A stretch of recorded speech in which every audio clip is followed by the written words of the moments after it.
'Twas a dirty little coward that shot Mr. Howard, and they laid Jesse James in his grave. 'Twas a sad... Paul, Jethro and me's awfully worried about Granny. What's she doing? Nothing. Just sitting in the kitchen, rocking and staring at the wall. She won't talk to nobody nor say hi to her.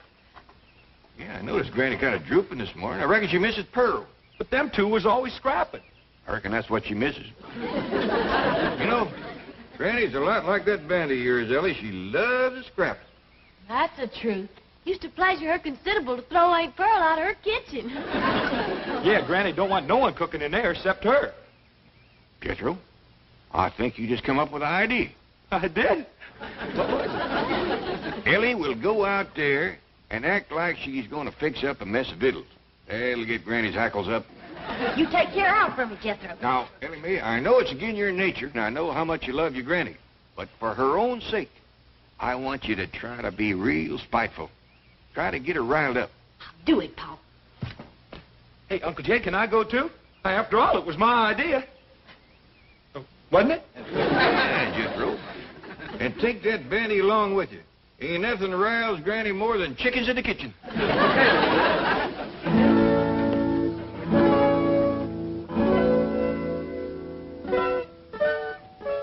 Why, I'm going to cook up a mess of victuals.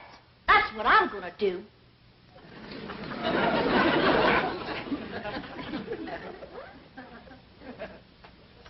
I'm going to get out every pot and pan in this here kitchen, and I'm going to whop up the doggonedest meal anybody ever tasted.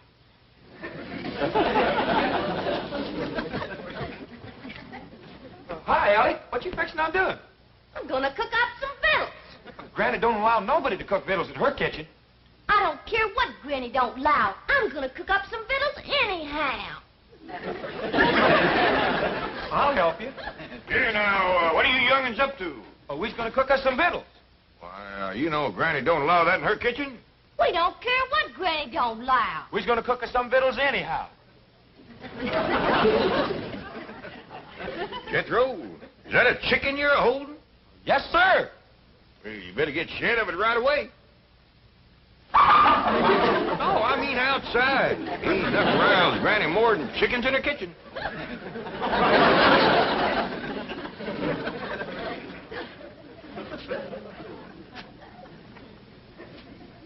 This is worse than I thought. Don't nothing rile her up. We gotta try harder. Ellie Mae, what you figuring on cooking? Grits. Grits? Why, your Granny just cooked a mess of grits last night. I know, Paul, but them was the worst mess of grits anybody ever cooked. Well, heck, I ate 4 great big heaping books. Ellie Mae Clampett, what a spiteful, riling thing to say about your Granny's cooking. Child is right, kid. I can't do nothing no more. I ain't worth the powder to blow me up with. Granny, I didn't mean it. Paul made me say it. Them was the best grits ever. They sure was, Granny. Like I was going to tell you. I ate 4 great big bowls. But Uncle Jed, he wouldn't let me tell you. And he made me throw that chicken on you, too. I don't blame Jed for wanting to get rid of me. I'm just a useless old woman. I ain't good for nothing or nobody.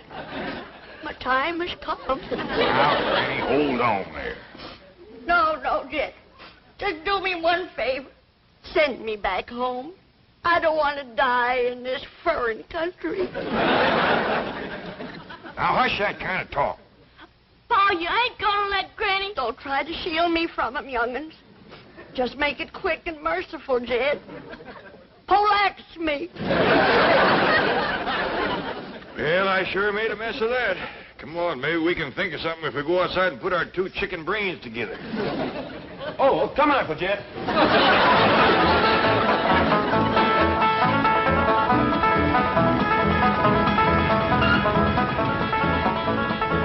You wait here, I'll go and see Mr. Drysdale. I asked Miss Jane to come to supper, too.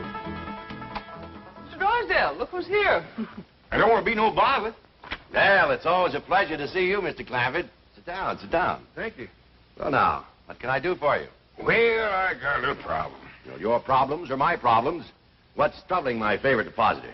Well, who? You, Mr. Clampett, you. Oh, Well, you see, it's Granny. That poor little old woman is feeling lower than a fat frog in a dry well. Well, now, we must do something to cheer her up. Indeed, we must. You see, back home, we just have a bunch of neighbors in and have us a do. Ain't nothing pleasures Granny more than doing for folks. Doing? Yeah, you know, womping up a big feed, tapping a keg of her cider, seeing everybody has plenty to eat and drink and has a good time. Well, can't Granny do that here? Well, you folks is about the only ones we know. We'll be happy to come. Just say when. Well, I reckon the sooner the better. How about tonight? Well, I'll be right neighborly. Miss Drysdale in town? Yes, she is, and she'll be delighted to come. Delighted. I would rather face the firing squad. Honey bun, please. I cannot picture myself with my fine old Boston background sitting down to dine with those prehistoric hillbillies. Milburn, I have told you repeatedly I will not mingle socially with the Clampetts. And I have told you repeatedly that their money is the pillar of this bank. Money isn't everything. Only if you have plenty, which you will not unless you go to Granny's dinner because I will cut off your allowance. Try me. You brute. Associating with Jed Clampett has made you the same kind of a man that he is. Oh, no, Margaret. If I were the kind of man Jed Clampett is, I wouldn't waste time talking. Oh, no. I would put you across my knee and paddle your fine old Boston background. Chief, Mrs. Drysdale, this is indeed a red-letter day. Guess who has just landed on the roof? Well, it's a little early for Santa Claus. No, indeed. It's our distinguished chairman of the board, Mr. Martin Van Ransehorn. What? Well, I thought he was on the World Cruise. No, he's anchored his yacht off Balboa and helicoptered in to see you. Mr. Van Ransehorn. Marty Milburn. Call me Marty. You know Mrs. Drysdale. Oh, yes, of course. Congratulations. Congratulations for what? Well, I think you should be the first to know I'm elevating your husband to the board of directors. Board of directors? Nice. Yes, well, he deserves it. Any man that can land the Clampett account is my kind of banker. And I want the two of you to celebrate with me having dinner on my yacht. Well, thank you. We'd be delighted. I have a new French chef that's a genius. Every meal is an adventure. Sounds marvelous. But, darling, have you forgotten that we're dining with the Clampetts this evening? Oh, well, don't worry about that. I'll call it off. Oh, no, we won't. There's one man I want to meet, J.D. Clampett. Business genius. Financial wizard. Shrewd, calculating, incisive. Mr. Clampett? Who told you Mr. Clampett was that kind of a man? You did. I did? Yes, right after you landed the account. Oh, then, yes. Well, he's still the same kind of man, isn't he? Of course, certainly. He's Crude. What was that? shrewd. Thank you, Margaret. That's just the word I was looking for. Come on, dear. I'm sure you want to rush out and buy yourself a new wardrobe to celebrate your husband's promotion. I'm doubling your allowance. Children, now you see what trouble mingling with the lower classes can bring. What do you intend to do? Just what any decent, sensible man would do who has lied his way into trouble. I'm going to lie my way out. Oh, Mr. Van Ranshoff. Marty. Oh, yes, Marty. Well, the Clampetts won't be able to have dinner with us on your yacht. Well, why not? Well, it was foolish of me to forget this, but they're rather susceptible to seasickness, sort of a family characteristic. Well, that's ridiculous. They won't get seasick on my yacht. Compared to mine, the Vanderbilts have a rowboat. The whole dining saloon is as solid as this building. Just being near the ocean upsets them. Yeah, what a shame. I was going to fly the entire Lido de Paris show down from Las Vegas. Entire company, a little entertainment during dinner. What's a meal without some atmosphere, huh? Just one of those things. Now, I'll tell you what you do. Jane, charter me a jet, see? We'll fly everywhere to Hawaii, have a little luau, everywhere, moons or mama. The hula, you do the hula? It'll be a ball. I'm sorry, they're also subject to air sickness. You just can't have an ordinary dinner for a sophisticated man of the world like J.D. Clampett. Sophisticated man of the world? That's what Milburn says. Bon vivant, international financier. Those were your exact words. They were? Oh, they were, yeah. I'll tell you what, I haven't done this in years. Jane, charter a train, see, and I'll get the galley crew and the chef. We'll have an orchestra in the club car. Dinner on the train and dessert in San Francisco. Should be $1 million less. Last time I did this was difference between Paris and San Moritz. That everybody dressed as Swiss yodelers. Oh! St. Bernard dogs running with kegs of brandy under the neck. Bow, wow, wow! I tell you, the Duke and Duchess, it really was embarrassing. What's the matter?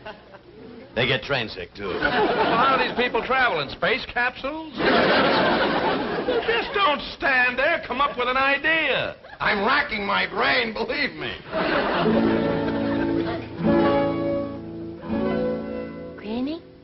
Granny, look-a here. I learned Earl a new trick. He's a dead rooster. Dog. Just put his bows in a pine box and send us home for burying. He really did. He's just playing. Look at this. See? He's alive. More than I can say for me. Enemy, you best stop playing with that chicken. You got lots to do. What, Paul? Oh, cooking for company, that's what. We're having a big doing. Well, who's all coming? Well, Miss Hathaway, Mr. Drysdale, Miss Drysdale, I don't know who all. Well, what'll I cook? Well, the fanciest spread ever. Jethro's out right now getting some fresh victuals. I reckon you can start heating the water for the owl soup, and I'll go down the cellar and fetch up some salted possum.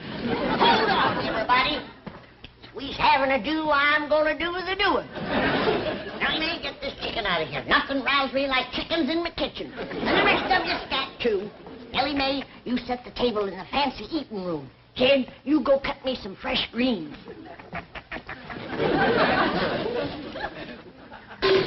Oh, we're going to have a doing for the folks next door. I'll bake 'em up a possum and plenty victuals more. We'll have a keg of cider and a little Mountain Dew, and we'll all have ourselves up hullabaloo.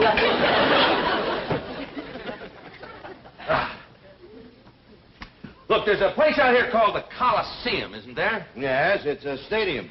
Oh, good. We'll hire it for the night. Tell you what, we'll have a Roman bacchanal, see? All the guests will wear togas. They'll have laurel wreaths in their hair.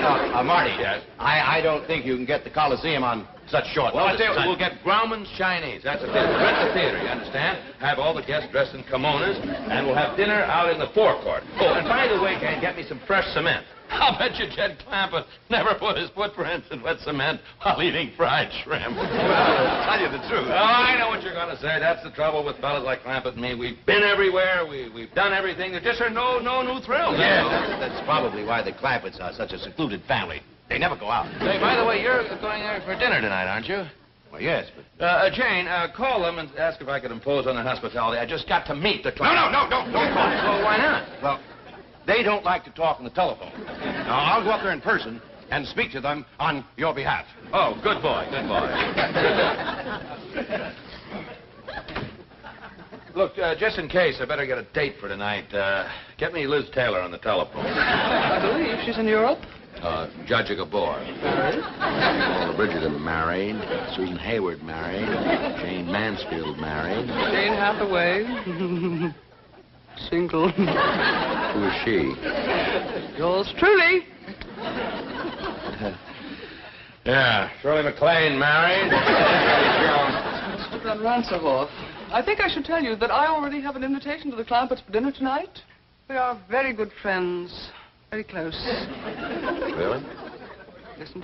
Oh, would you mind turning around?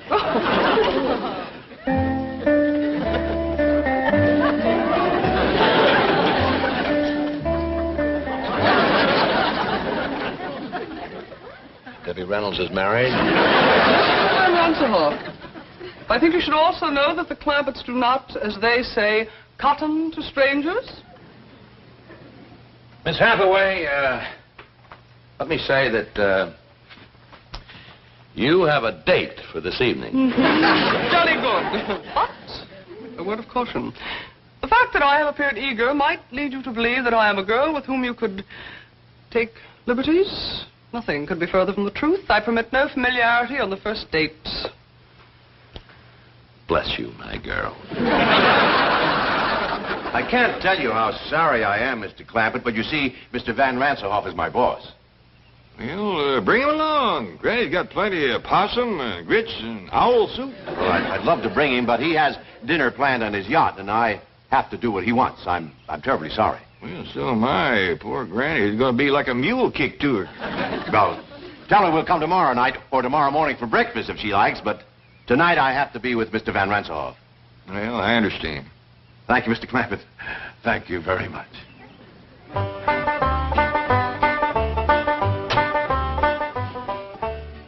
Better not bring these in to Granny just yet. When she hears the news, she's liable to commence flinging them. Give him a knife, Jed. Just heard the news. Simmer down, Granny. You can't catch Mr. Drysdale. He done gone.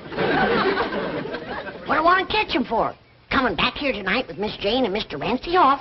Is Mr. Ranselhoff coming here? Sure he is. Miss Jane just called to see if he got the invite. I said, shucks, he don't need no invite. Just bring him along. Hey, doggy. If Mr. Ranselhoff is coming, then they's all coming, because he's the boss. Oh, we're gonna have a doing for the folks next door. Jane and Mr. Ranselhoff in that base floor. Take a cider and a little Mountain Dew, and we'll all have ourselves a hullabaloo.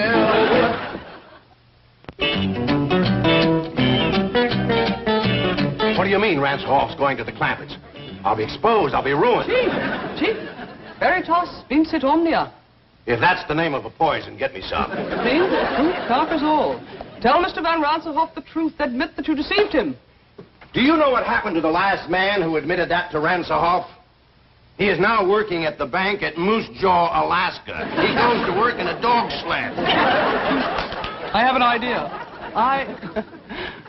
I am Mr. Van Ranselhoff's date tonight. I'll tell him the truth. I'll pick a romantic moment and seal it with a kiss. Are you kidding? He has a bank north of Moose Jaw. Wait till you see the divine gown I purchased. It was designed especially for an evening on a yacht. We'll take it back and try to get something as good for a day on a dog sled.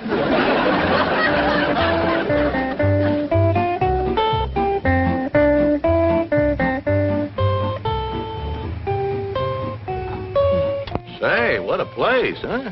A veritable palace. I hope this isn't one of those dull, stuffy, formal parties, you know.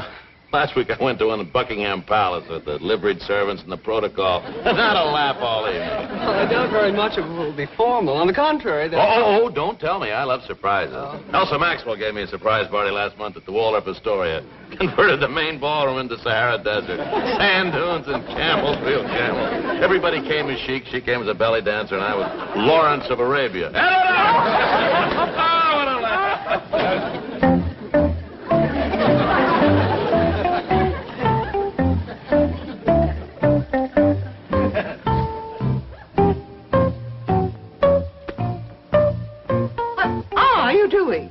I'm packing for Moose Jaw, Alaska. Ranselhoff just arrived at the Clampetts.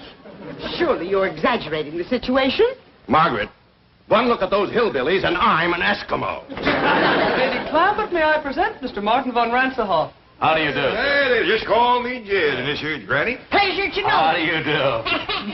This is fabulous. No, this is Ellie. My daughter, Ellie Mae. Howdy there. Say, I got a rooster that plays dead. You want to see him? All right, Mae, let's wait till later to show off your critters. And this fine young fella here is my nephew, Jethro. Howdy, Mr. Ranselhoff. He's my cousin Pearl's boy. We're right proud of Jethro. He's going to graduate from the 5th grade this year. Congratulations, young man. Well, thank you. Well, let's all go sit in the parlor while Granny pulls the bung on a keg of cider. Jane, this is marvelous, simply marvelous, and what a surprise. Who would think that a stuffy millionaire like Clampett would come up with a hillbilly party? The man is a genius, and those accents, they must have been practicing for weeks. Longer than that. Yes, when do they start the hoedown or the square dance or whatever they're going to do? Oh, excuse me, Mr. Ranselhoff. Marty. Well, come on, Marty. Once Granny pulls the bung on that cider, it evaporates awful fast. Look, we'd like to get in the spirit of the party. Have you got any more clothes like the one that you're wearing? Sure. Ellie Mae, Jethro. Take these folks upstairs and get them some party clothes. Out the way. Jane. Here I am. You look like something out of Tobacco Road. Well, you're not exactly Adolphe Menjou yourself. You know, I can't get over an important millionaire like Clampett going to all this trouble to surprise me with a hillbilly party. He's a wonderful man. He's the greatest. He's a millionaire's millionaire. I'll always be grateful to Drysdale. By the way, why aren't the Drysdales here? Well, that's rather a long story, Mr. Van Ransenhoff. Call me Marty the way Clampett does. That kills me. Well, Marty. Mr. Drysdale thinks you're going to transfer him to your bank in Moose Jaw, Alaska. Moose Jaw, Alaska?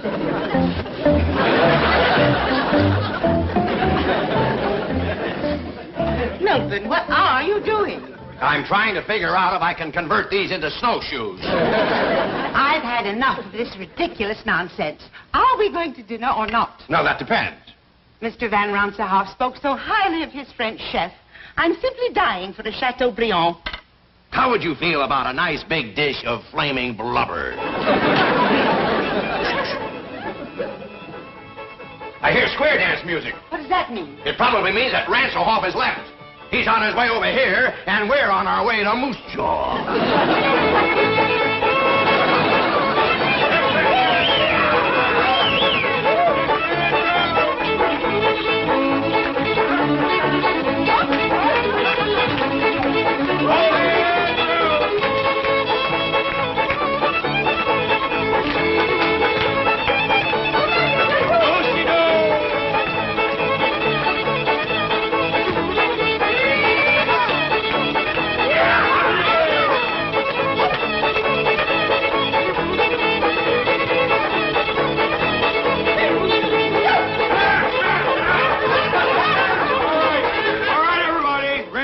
Can't wait no longer for the Drysdales. Her owl soup and chicken fried hawk is getting cold. This way to the fancy eating room. Owl soup and chicken fried hawk. What a sense of humor. Drysdale missing the party of the year. A doozy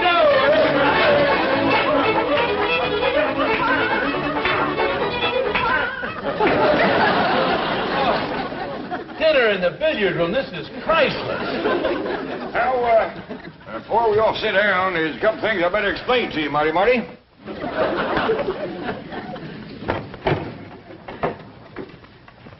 Now, these sticks with the notches in them is the pot passers. And these pointy ones here is the meat stabbers. Is just dandy for stabbing stuffed crow. Wish Elsa Maxwell and Pearl Mesta could be here. Partial to stuffed crow, is they? Well, come on, sit down, everybody. First we'll have Grace, and after that, Ellie Mae, we'll pass out the deviled buzzard eggs. He is just fine with baked possum.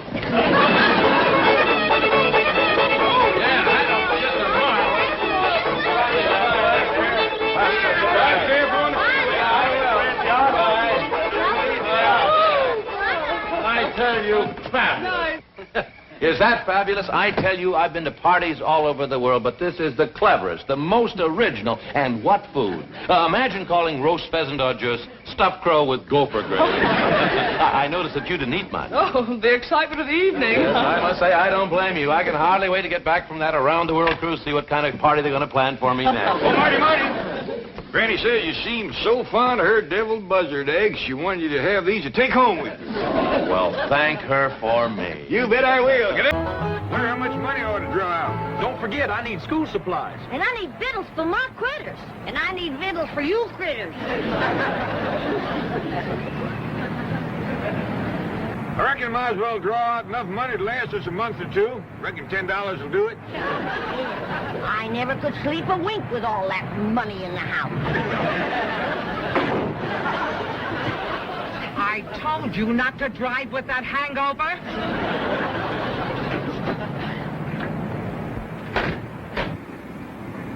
Anybody hurt? I don't think so. Well, no harm done, huh, kid? Well, not to your car, but you kind of bent our bumper. I reckon I can straighten it out, though.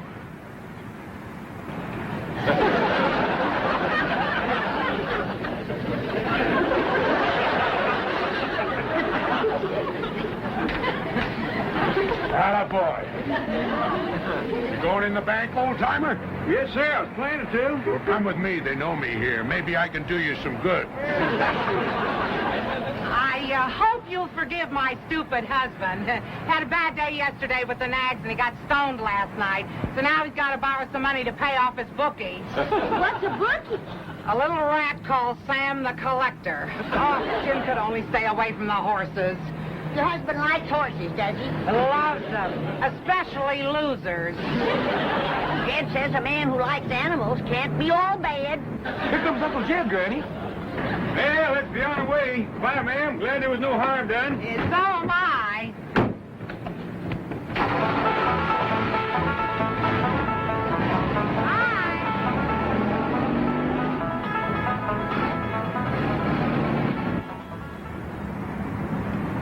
What happened to you? Fall down in there? Shut up and act hurt. That old geezer's worth $35 million. What? Fate will sue him for a bundle.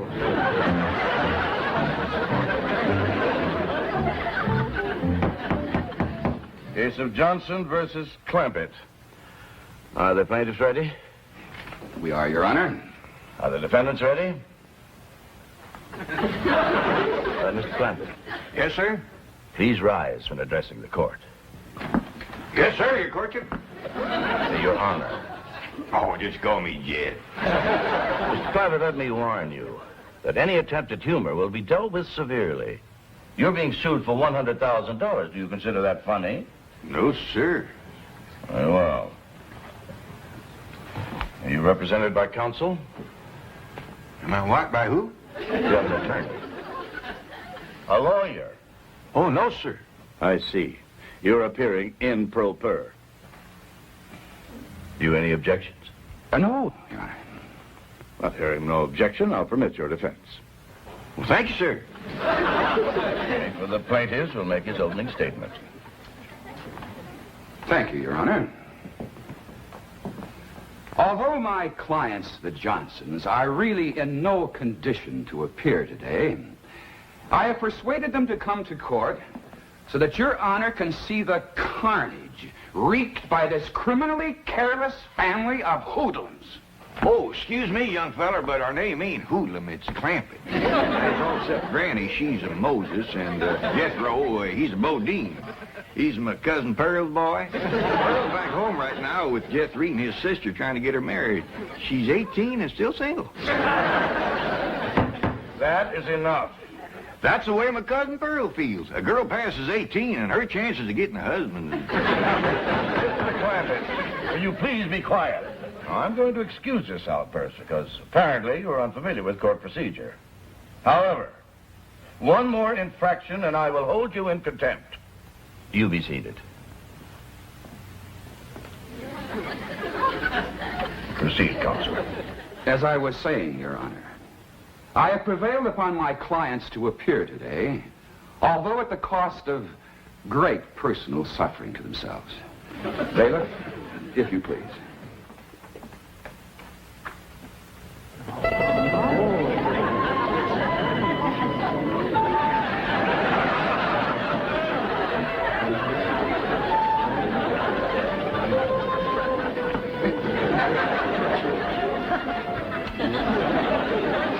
Is them the people that run into us? It sure is. What you reckon happened to them? Terrible by the looks of them. See, can you comfort them? Your Honor, protect my clients from these ruffians. You got a terrible memory for names. We's Clampetts, except for Granny and Jethro. Mr. Clampett, I declare you in contempt of this court. And I'm going to give you a fine of $100. Well, thank you, but I didn't do nothing to earn no $100. The fine of $100 is suspended. Now, please, take your seats.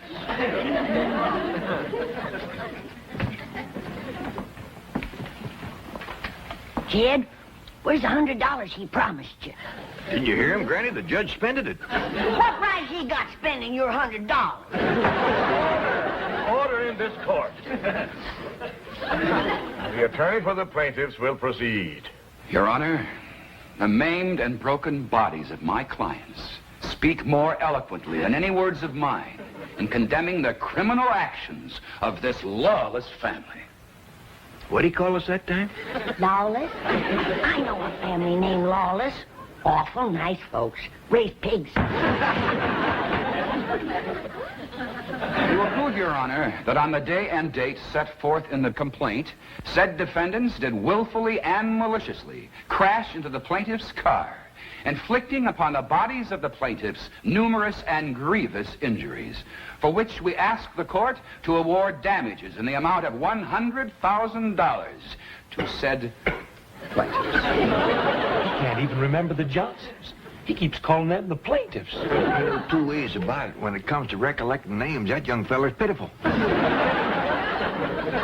I want you to tell the court in your own words exactly what happened.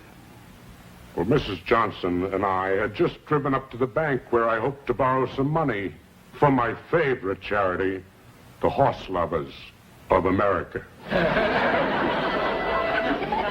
And although we've been married for 20 years, Mrs. Johnson and I are still very affectionate. Proceed with your testimony, Mr. Johnson. Well, being affectionate as we are, we sat in the car for a few moments to speak of our love. I love you, Jim Johnson. I love you, Mabel. What other man would borrow the money to help those poor old horses on their way to the glue factory? I do what my heart tells me. Mabel! What is it, Angel? There's an old truck careening down the street out of control. Oh, Jim! He's heading straight for us! Well, have no fear. I'll protect you, darling. And that's the last I remember, Your Honor. Those monsters crashing into us in an alcoholic stupor. Come on, please. Court is recessed for 10 minutes. Who you reckon smacked into them people like that? I don't know, but they was driving something called a stupor. What do we drive, Jethro? I ain't sure, but I think it's called a Stutz. If we wasn't there, we could have helped them. Excuse me, mister. How do you get to the playground? Playground? Oh, yes, sir. He just called recess.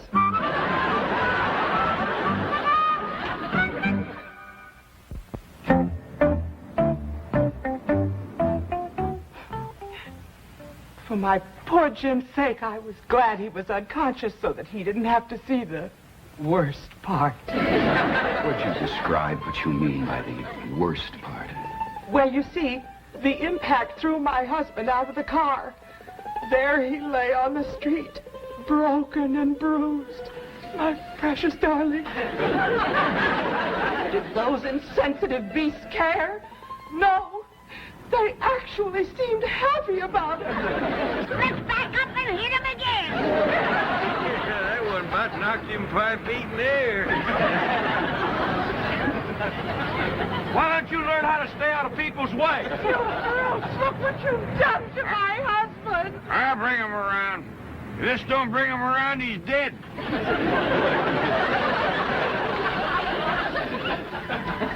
My poor husband, whose precious lips had never before touched alcohol. Your Honor, please, sir, Mr. Judge. Yes, Mr. Clampetts?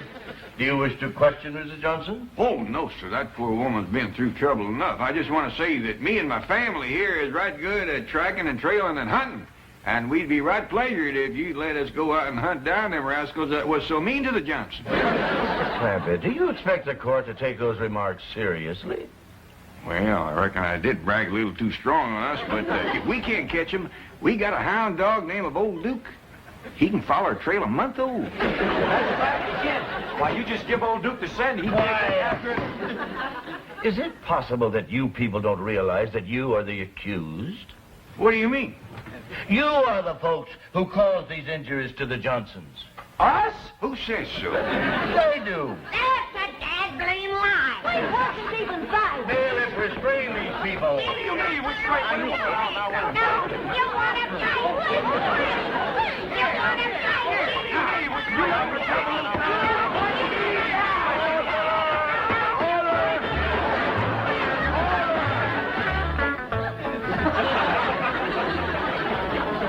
If you ask me, this is a heck of a place to spend recess. That fella said he put us in here to cool off.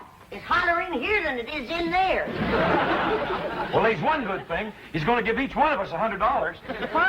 That's what I say. Fine and dandy.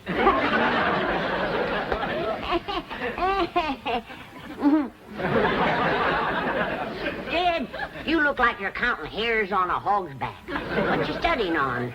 I'm studying on this whole situation, Granny. Why would the Johnsons haul off and say we'd done something that we didn't? Well, maybe they's fibbing to get the money. Maybe they's text. I agree with Ellie. Way I got it figured, that accident they had knocked their memories loose. I could have. The way they's bandaged up, they must have took some awful hard knocks. Granny, supposing you make some poultices for the Johnsons, then that'll draw the hurt out of their heads and they'll be able to remember what smashed into them. I'll do it, kid. And I'll whop up a great big dose of wretchweed tonic. There ain't nothing like wretchweed to get you thinking straight. All right, folks. Judge adjourned court till after lunch. And then he wants you all back in that courtroom on your very best behavior. He said he'd suspend your $100 fines. There he goes, spending our money again.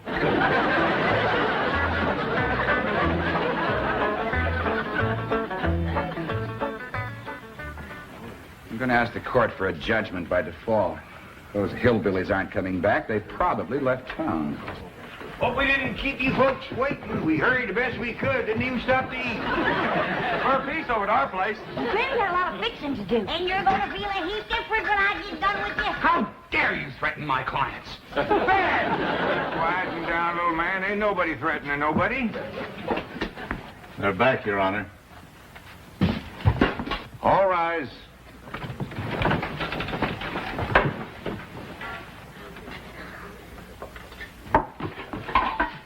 You can uncover the bridge, but keep the lid on the baked pasta. Well, how about the kidneys? They're just as good cold. Smells good, don't it, Judge? We'd be right pleasure to have you join us. Everybody, we got plenty. Thank you. That is very nice of you. Oh, not at all. You realize how long you've kept this court waiting? Yeah, I'm sorry about that, Judge, but we done the best we could. Granny was working like a whirlwind, baking possum, cooking grits, making tonic, and fixing poultices. I am not interested in what Granny has been doing. I wouldn't rile her up if I was you, Judge. Not on an empty stomach. Granny gets right ornery when she ain't eat all day. I am also not interested in her dietary idiosyncrasies. Bev, remove that food from this courtroom. Hold on. We's hungry. That's your own fault for being late. I wouldn't say too much about being late if I was you. This is the second time today you've come in here in your nightgown.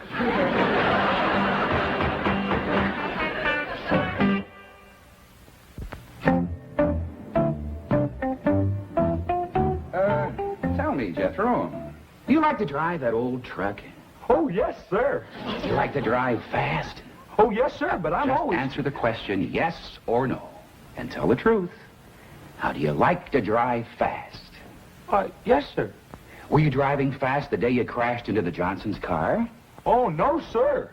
Well, were you driving slowly when you crashed into their car? No, sir. That's I'm all, always... thank you. But Now, I'm step down, please. Next witness. Granny, I understand that you make very good moonshine whiskey. I call it my rheumatism medicine. But it is quite potent, quite strong. Well, you don't want to stand too close to a fire when you uncork it. Yes, well, now then, Granny, do you sometimes carry a jug of this rheumatism medicine around with you? Take it on trips, say? Only when I get my twinges. Well, were you having twinges the day you and your family crashed into the Johnsons? No, and we didn't... That's all. Thank you. Now then, Ellie Mae, when the old truck here crashed into the Johnsons' car, would you show me just where you were sitting? Well, I was sitting right there, but we didn't... That's all. Thank you. Mr. Clampett, how many guns do you have in your home? Well, Granny's shotgun, Jethro's lever action, my pistol, my squirrel rifle. You needn't go on, Mr. Clampett. That's quite an arsenal you have. Thank you. You're used to carrying a gun, aren't you? I've been toting a squirrel rifle since I was knee-high to a jackrabbit. And I understand you're quite a good shot. Back where I come from, if you didn't shoot good, you didn't eat. I see you shot only for food. Yes, sir. And you were very poor. Yes, sir. And then oil was discovered on your land, and you became very, very wealthy and moved to Beverly Hills. Yes, sir. But isn't it a fact, Mr. Clampett, that in spite of all your millions, you are still frequently seen carrying a gun? Yes, sir. You see, I just answer the question, yes or no. Do you, to this day, frequently carry a gun? Yes, sir. Were you carrying a gun the day you and your family crashed into the Johnsons? No, sir, and we didn't. That's all. Thank you. Step down. No, sir. What do you mean, no, sir? I ain't all, and I ain't stepping down. Not until I've said a few things. Your Honor, I object. Now, Counselor, I have been very lenient with your conduct of this case, just as I have been very lenient with the conduct of the defendants. However, since Mr. Clampett here is the defendant and will bear the financial burden if judgment is against him, the court wishes to hear anything that is relevant and pertinent to this case. Yes, Your Honor. Now, Mr. Clampett, let us hear what you have to say. Well, thank you. Well, to begin with, there ain't nobody told the real story about what happened the day the Johnsons backed into us. I object, Your Honor. There has not been one shred of evidence or testimony supporting the allegation that my clients backed into the defendants. That is very true, Counselor. Perhaps now we might have it. In the meantime, you be seated. Yes, Your Honor. Now, you may proceed, Mr. Clampett, realizing, of course, that you're still under oath to tell the truth. Well, Your Honor, I learned how to tell the truth so long ago, I reckon it's become a habit. And what with making a promise on the good book, I'm going to be extra careful. Proceed. Well, me and my family drove down to the bank.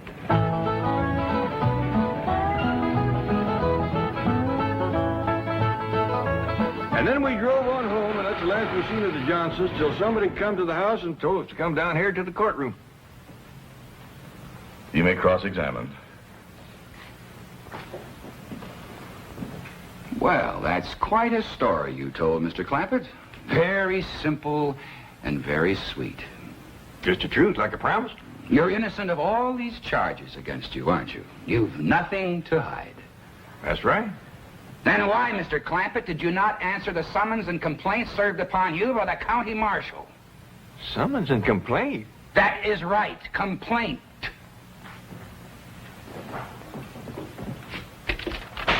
This is a complaint, Mr. Clampett. In fact, it's a copy of the one delivered into your hands. Is that a complaint? It is. Why didn't you answer it? Would you mind reading that first line there? The people of the state of California send greetings to J.D. Clampett. That just didn't seem like no complaint to us. And as for Aunt, well, Jethro says there's pretty near 18 million people in California. We just couldn't hardly see how we could get around to greeting them all back. Any further questions? Not right now, Your Honor. Court will recess for 30 minutes, after which we'll hear final argument.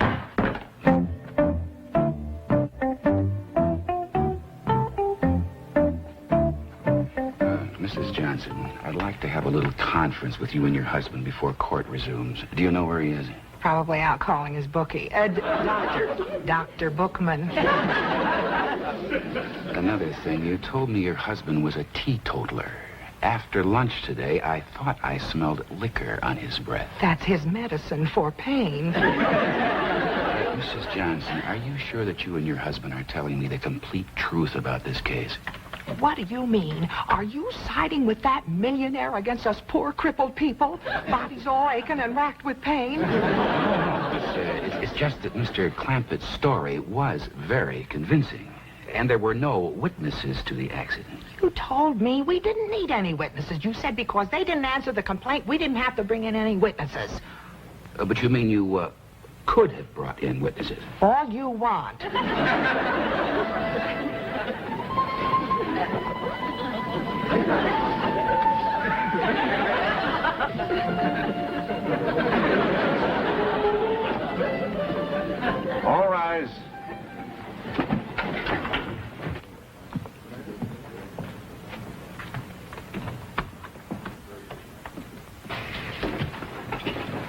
Counsel for the plaintiff's ready for his final summation?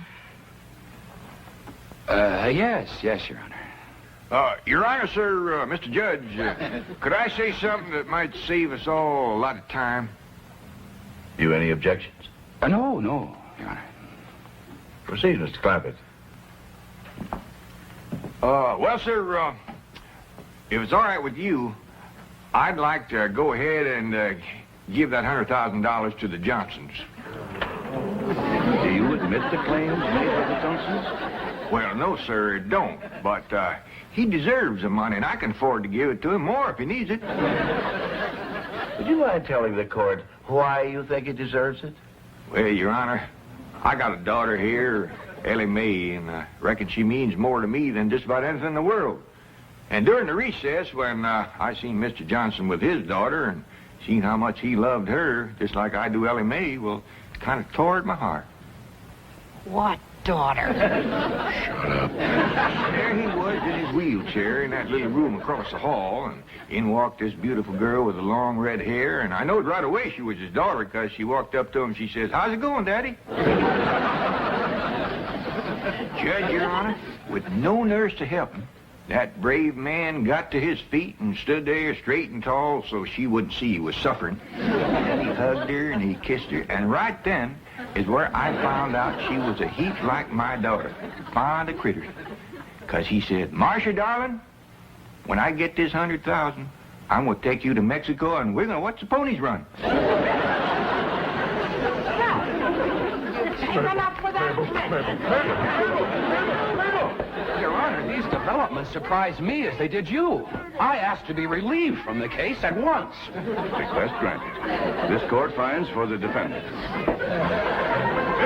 Bring those plaintiffs back into this court immediately. They're to be held for perjury. Is that a bucket full of hog's livers?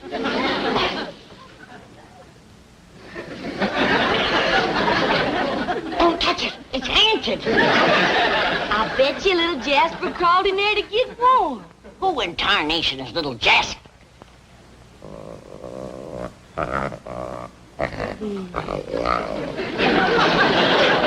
Ain't he cute, Granny? I declare another pussycat. Only this one's all broke out with spots. This here little feller's what you call a jaguar. Where'd he come from? Critter doctor over to zoo said he comes all the way from South America. Down Louisiana way. Nice country. Bring you home to wing. He says, I got away with the critters. Well, you better get away with this one before your pa sees it. He's getting a craw full of you dragging home them critters. where is Pa? Out front, soling shoes. Come on, little Jasper. I better hide you back.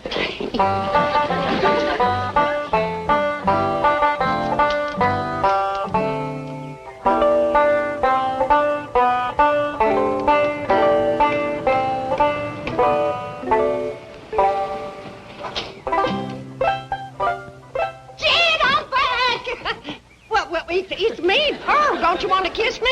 Just didn't want to nail us together, Pearl.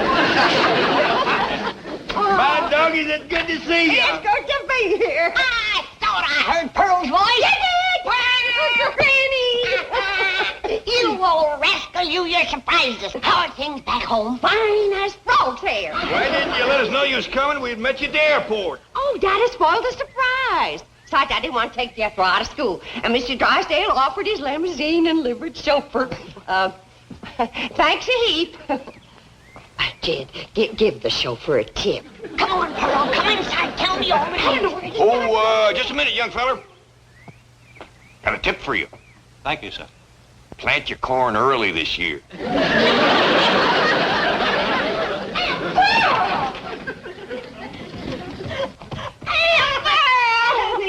It's good to see you. Well, tell us all about Jethro getting married. Did you have a big fancy wedding in your parlor? Sure she did. Pearl's been planning that for years. It didn't quite come off the way I planned it. What happened? You know, I had Jethro all set to marry Albert Ledbetter, that tall spring bean of undertaker over to Ripley. Good, steady fella, Al. Best undertaker in the whole county. Only undertakers in the county. Nice feller, too. Oh, Granny. I wish you could have seen the way he decorated my parlor. Well, you couldn't walk for the flowers. They weren't all strictly fresh, mind you, and some of them still had the black ribbons on them. Oh, flowers is flowers. Well, never was one to waste nothing. Well, what happened, Aunt Pearl? Didn't Cousin Jethrine marry up with Undertaker? Stood him up, eloped with another man. There goes my free funeral. Well, tell me, Pearl, who'd Jethrine elope with? That drummer from Joplin, Jasper Depew. Why, he weren't no more than half her size. I reckon love ain't measured by a yardstick, Granny. And they do look happy. Sent me a snapshot from Turnersville. How'd old Al Ledbetter take it, Pearl? Jethrine stand him up like that. Took it right nasty, Jed. He backed his hearse up to the door and hauled away every single flower. Where'd he take him? Straight over to Elverna Bradshaw's parlor. He up and married her daughter before them flowers could wilt. Al never was one to waste nothing. Jed, I gotta have... Hello, son. Ma! Come and see. Jed, don't put me down. Jethro, what are you doing home from school in the middle of the morning? Did you hear your ma was coming home? No, Uncle Jed. They just found out over at school that I ain't got no certificate of health. What's that? That's something that says that I'm healthy. I'm say you're healthy. Now go on back to school. I gotta have an examination first, Granny. Stick out your tongue. You're healthy. Get back to school. Granny, I reckon he's gotta be examined by a doctor. I've been doctoring better than 60 years. It's gotta be a doctor that's what they call a MD. What does that stand for? Mr. Doctor, I reckon. Well, I'm a MD. Mrs. Doctor. Granny, maybe he ought to do like the school says, huh? City doctors. Trouble is, we don't know no doctors. Well, I know the critter doctor over to the zoo. Jethro's a human being, Ellie Mae. Thank you, Ma. Well, we asked Miss Drysdale. I hear tell she's been to every doctor in Beverly Hills. Hey, Marie the maid told me about a doctor she's been going to for 7 years. He must be a crackerjack. What's his name? Let me think. It commences with D. I got it! Dr. Twombly. Twombly don't commence with a D. Well, doctor does. Jethro, you go on upstairs and take a bath and put on some clean underwear and get over and see him. Okay, Ma. I sure hope Dr. Twombly don't examine his brains. Analysis is progressing most satisfactorily. Tomorrow, same time. Yes. Well, thank you, Dr. Twombly. And don't worry about the regression into infancy syndrome. You'll overcome this desire to be a baby again. Yes, sir. Thank you, Doctor.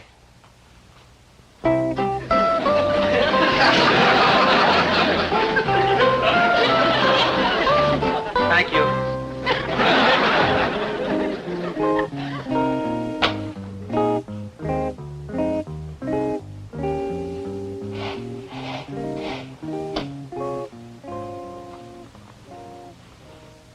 And you thought you had some beauties, Dr. Freud.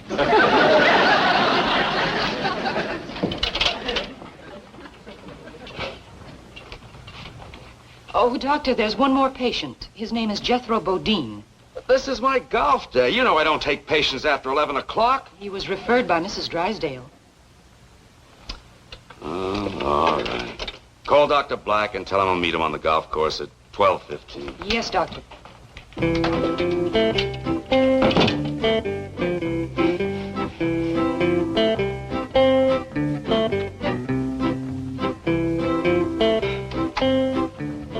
Doctor, this is Jethro Bodine. Howdy. How are you, Jethro? Make yourself comfortable on the couch, right here. Thank you.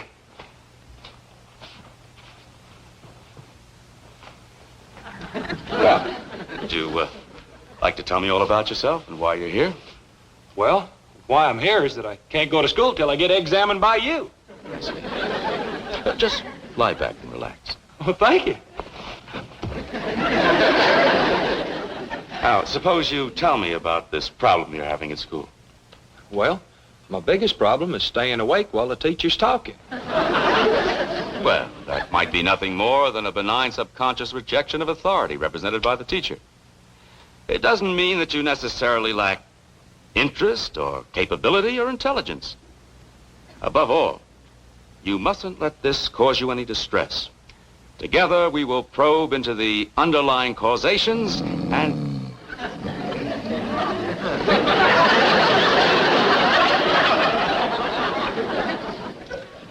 So good to feel needed.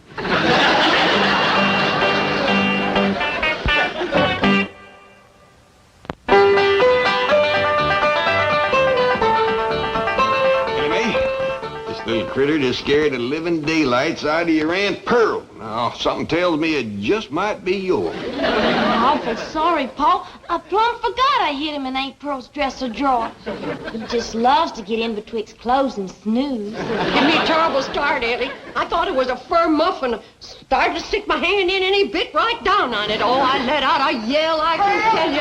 I heard you clean down to the cement pond. You're yodeling better than ever. Granny, I reckon a ornery critter like this ought to be outside instead of in the house scaring folks. Oh, leave her, stagehead. I'm commencing to like her yodeling. Oh, Granny. Has anybody heard anything of Jethro?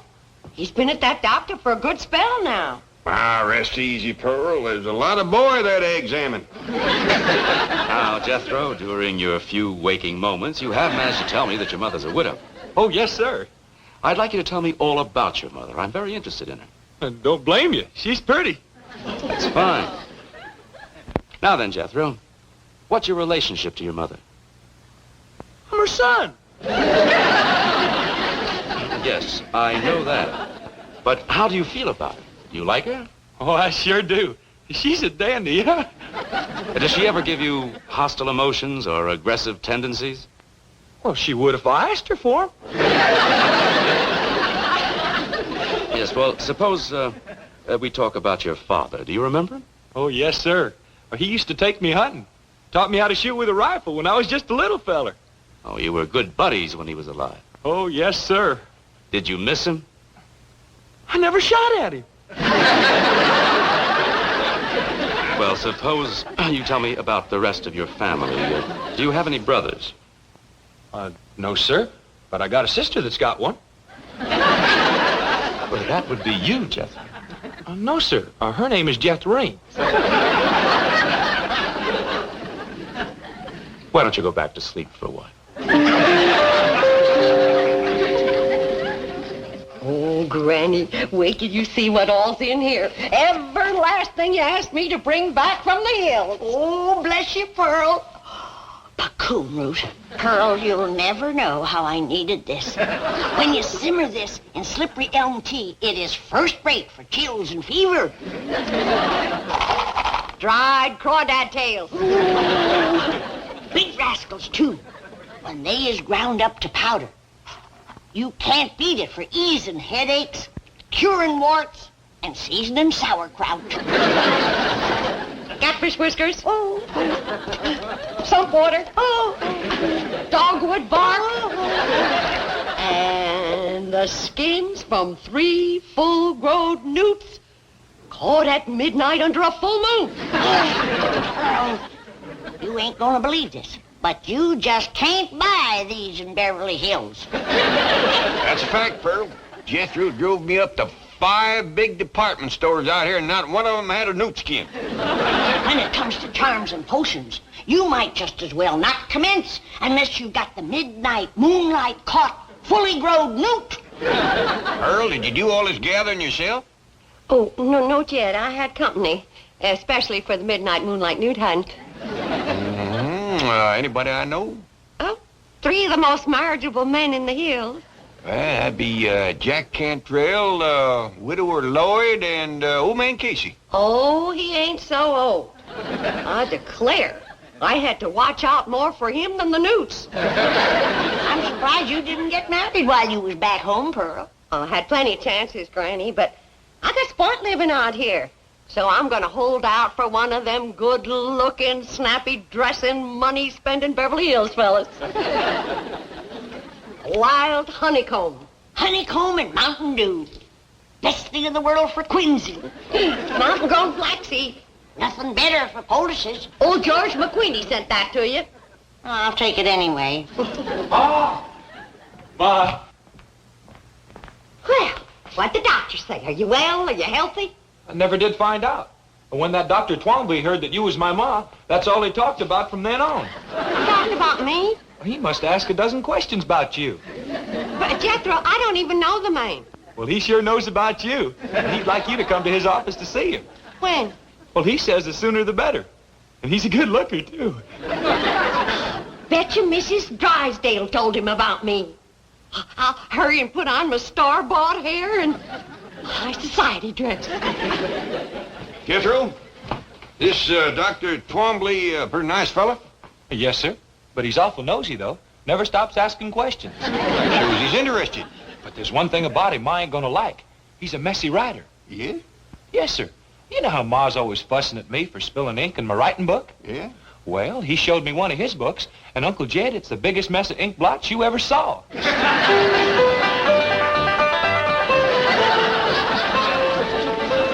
Doggy's Bear, you're prettier than sun up on a Monday morning.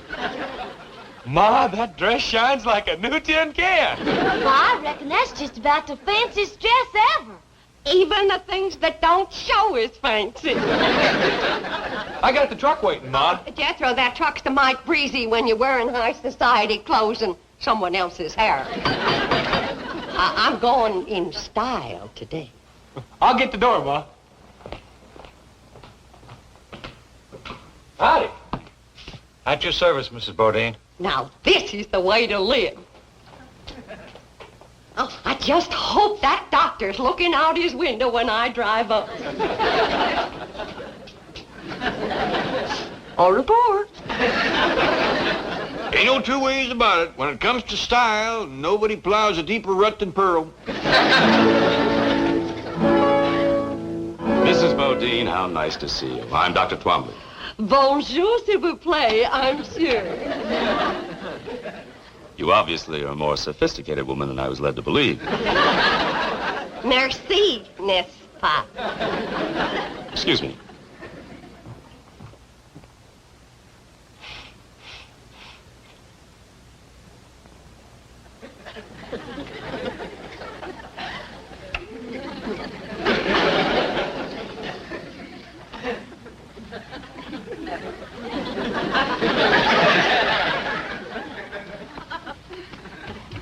Now, step over to the couch and make yourself comfortable. Oh, sit down. Sit down.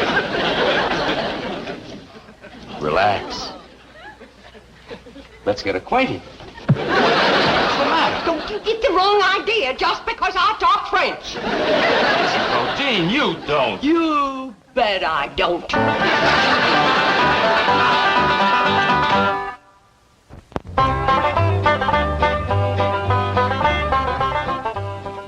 Here you are, Doctor. And I postponed your golf date until 3. Thank you. Dr. Twombly? Yes, but I'm busy right now. I'm sorry, you cannot see the doctor without an appointment. I wouldn't count on that, ma'am. It might be a good idea for you to leave the room. Who are you? Name's Jed Clampett, blood cousin to Pearl Bodine. Good. It's all right, nurse. Mr. Clampett, I'm glad to see you. Before I shake your hand, maybe I better speak my piece. By all means. Sit down. I'd rather stand, thanks, and I'll get right to the point. Back where I come from, we don't take kindly to anybody trifling with our female kinfolks. But, Mr. Clampett, I take into account that this is a big city, and your ways are probably different than ours. When my cousin Pearl tells me she hadn't no more than said howdy, and you commence pulling her to the settee. By doggies, that's dropping a rusty bucket down my well. Mr. Clampett, you don't understand. I do this every day. I'm a psychiatrist. Well, I'd try to get cured of it if I was you. Because you're liable to wind up bad hurt. Let me explain and apologize for the mistaken impression. You can come out the house, explain to Granny, and apologize to Pearl. I'd love to come to your house. I want to meet every member of your family. Yeah, that'll be fine. But keep a tight hold on your feelings. I reckon Cousin Pearl can look after herself, but I got a daughter, Ellie Mae, and I catch you making one move in her direction, you're going to find yourself weighing about 3 bullets heavier. Pearl, drink this sassafras tea. I bolstered it up with a little Mountain Dew. Calm you down. Thank you, Granny. Pearl, I wish you'd wear this thing or put it away. I keep thinking it's one of Ellie's critters. A bit ago, I tried to feed it a saucer of milk.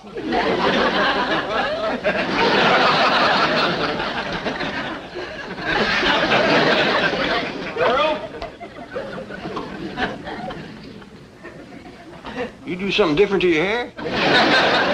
Oh, Pearl, Jethro and me have brought that Dr. Twombly home here so he could apologize to you. Oh, I got it.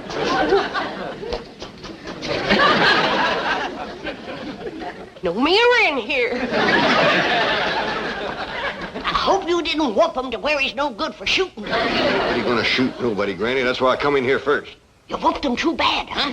Whoop him at all. How come? Poor fella's so sickly, he gotta have a nurse handy all the time. Jethro, bring him on in here.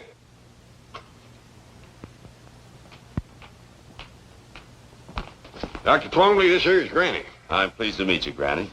He don't look too sickly to whoop. You want me to whoop him, Granny? You go look for some chores. What, for instance?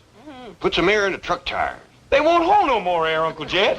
Well, then let some out and then put some in. I never get to do anything I want to do. Somebody's always saying, do this, do that, put air in, take air out. I don't know. Granny, where's Ellie? She's out back running a new Jaguar around the yard. Well, I'll go fetch her. I reckon you'll be safe with him. Sit down, Doctor. Thank you. So, you call yourself a doctor, do you? Well, I do hold several degrees. All right, Doctor.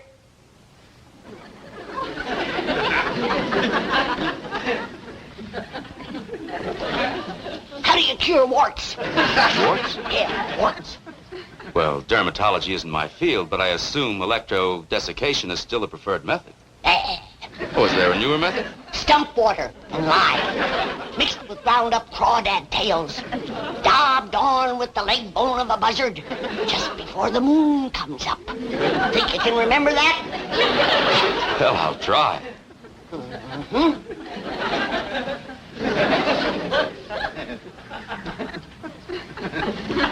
How do you cure quinsy? Quinsy? Tonsillitis. No, that wouldn't cure it. An inflammation of the pharyngeal area. I don't care what you call it, that wouldn't cure quinsy. Quick, what kind of poultice for rising in the ear? Poultice? What's acidity for? Well, How would you cure the vapors? What about the drowsies? Aching joints, stone bruises, corns, dander, twinges, and proud flesh. These things are outside my field. A doctor goes where he's needed. He don't just stay on his own land. Now, you sit right back down. Remember what I told you. Hey, this here is Dr. Twombly. Howdy. How do you do? Are you the young lady with the new Jaguar? I sure am. You want to see it? Well, yes, I'm an enthusiast myself. Is it in the garage? Yeah, right in the yard. Come on. Now, you sit right there. Ellie Mae, bring it in the house. A Jaguar in the house? Is it all right, Pa? Yeah, as long as you don't take it upstairs again.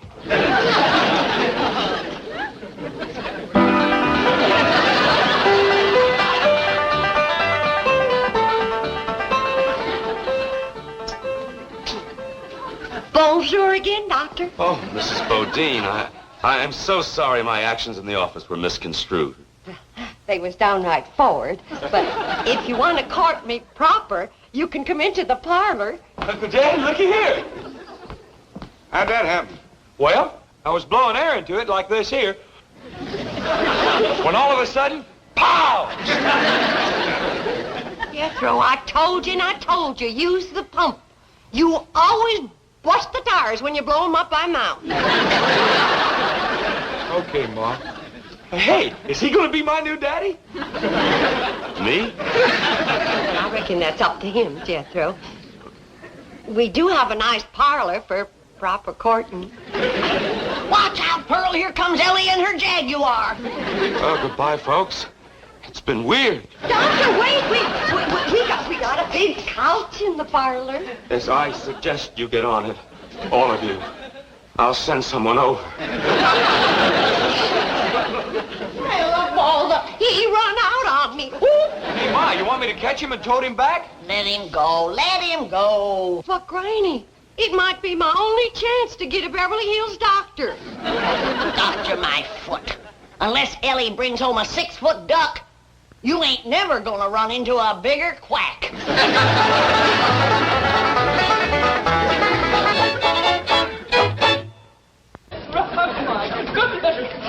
Oh, I'm sorry you got all tangled up in the rope. Well, I am rather helpless.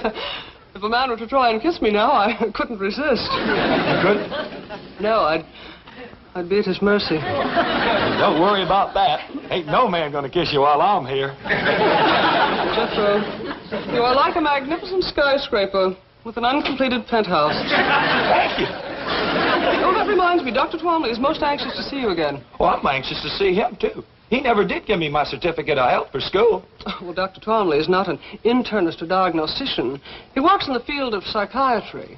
Well, as soon as he gets done working in that field and gets back to his office, I sure would like to see him. Well, I'm in his office now, but what I want to explain is... Hey, I better hustle down there right now. Miss Potts says without I have a doctor's certificate, I can't graduate into the 6th grade.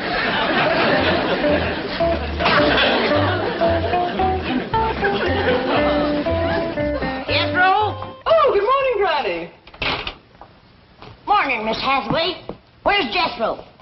I told him to string me a clothesline in here. I'm gonna have to take a hickory switch to that boy again. He's gone, Granny, but you don't need a clothesline. I sure do. Can't hang him outside. It's gonna rain today. But, Granny, you have an automatic clothes dryer that... Rain today. That's right. Well, I just read the weather forecast in the morning paper, and it says fair. Yeah, it's gonna be a pretty fair rain. Granny, the Government Weather Bureau says no rain today. Is that a fact? Granny? Oh, howdy there, Miss Hathaway. Howdy. Granny, your soap's hardening up real good. I best go out and start cutting it into cakes. It's gonna rain today. Miss Clampett, perhaps you can ease Granny's mind about this rain. Oh, that don't vex Granny. Now, she likes rain. Besides, it don't rain enough out here. It's not going to rain today. Who says it ain't? Well, the U.S. Weather Bureau. Who's he? If I had to narrow it down to one he, I guess I would have to say chief meteorologist. Well, yeah, them Indians is pretty good at reading rain signs, but I'll go along with Granny. The United States Weather Bureau does not depend upon rain signs. It is a vast complex of highly skilled meteorologists working with the latest scientific equipment. They send balloons tens of thousands of feet into the air to measure wind velocity, barometric pressure, moisture content, and temperature. Their radar network scans the weather all over the continent. Their weather satellites are out in space circling the globe. Now, what does Granny have to compare with this in making a weather forecast? Twinges. And little stabbing pains in her bones. I know what twinges are, but they can hardly be considered dependable weather prophets. I reckon they as good as balloons. Granny's got other ways of telling when rain's on the way. She studies ants and spiders and listens to the way the owl hoots and other things. I'm afraid superstitions and omens cannot compete with knowledge and experience. Well, I'm glad you're coming around to our way of thinking. Where's Jethro? Granny's going to want him to tote that soap in before it rains. He's gone to Dr. Twomley's office. Good. He's going to need that health certificate at school. I've got to have it before I can graduate to 5th grade. You're in the 5th grade? Yes, sir. Fixing to scoot right on up into the 6th quick as you can give me my certificate of health. Jethro, a simple physical examination is no problem. I want to explore your mental capacity, your cerebral region. Should I take off my shirt? No. That won't be necessary. Just make yourself comfortable on the couch over there. Well, what did you do to your thumb? Oh, I have a patient who thinks he's a dog.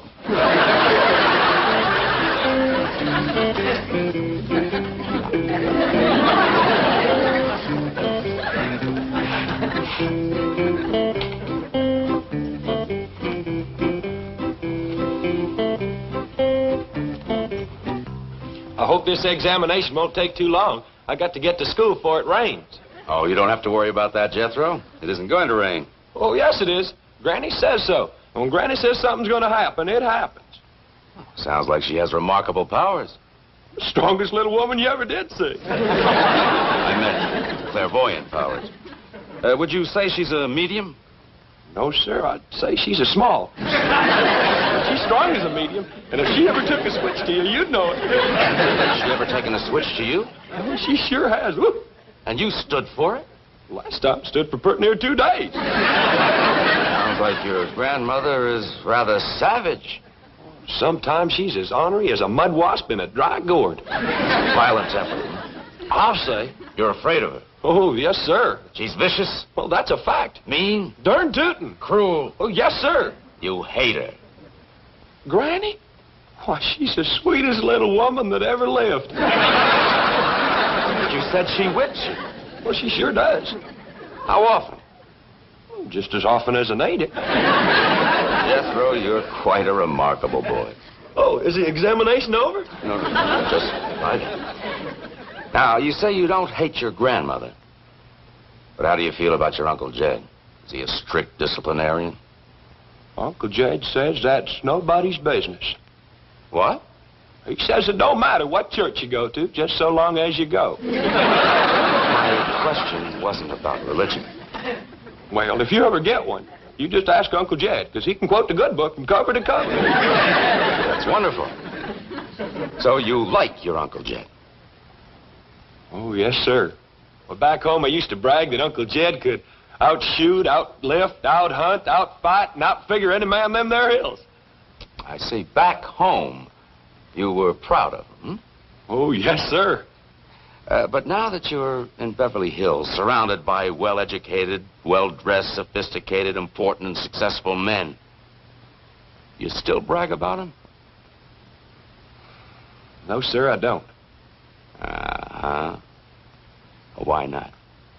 Uncle Jed says it's sinful to shame these puny little city fellers.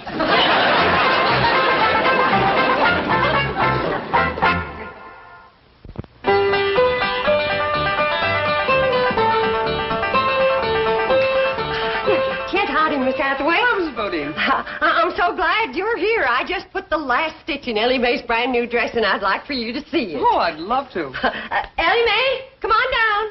My doggies, when it comes to fancy sewing and dressmaking, ain't nobody sits higher on the stump than my cousin Pearl. That's the truth. I know, but it embarrasses me.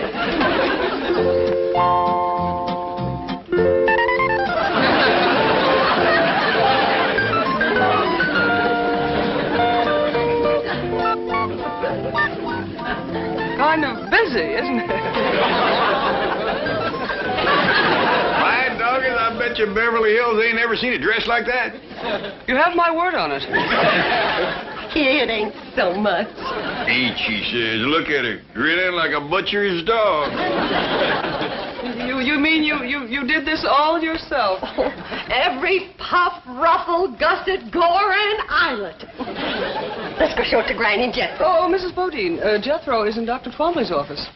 Oh, Miss Hathaway, how well do you know that there, Dr. Twombly? Well, I'm not a patient of his, but he has a very big reputation. I think I know how he got it. What do you mean? I wasn't in his office for 2 minutes, and he tried to lure me to his couch. Well, he does that with everybody. He's a psychiatrist. Yeah, he admitted that to me, and I told him he ought to try to get himself cured. Psychiatry is what he practices. Well, he ain't going to practice on Pearl. Now then, Jethro, as I've already explained, sometimes we have hostilities and aggressions which are so deeply hidden from our conscious mind that they reveal themselves only in our dreams. Now, please, try again to recall for me a few of your dreams.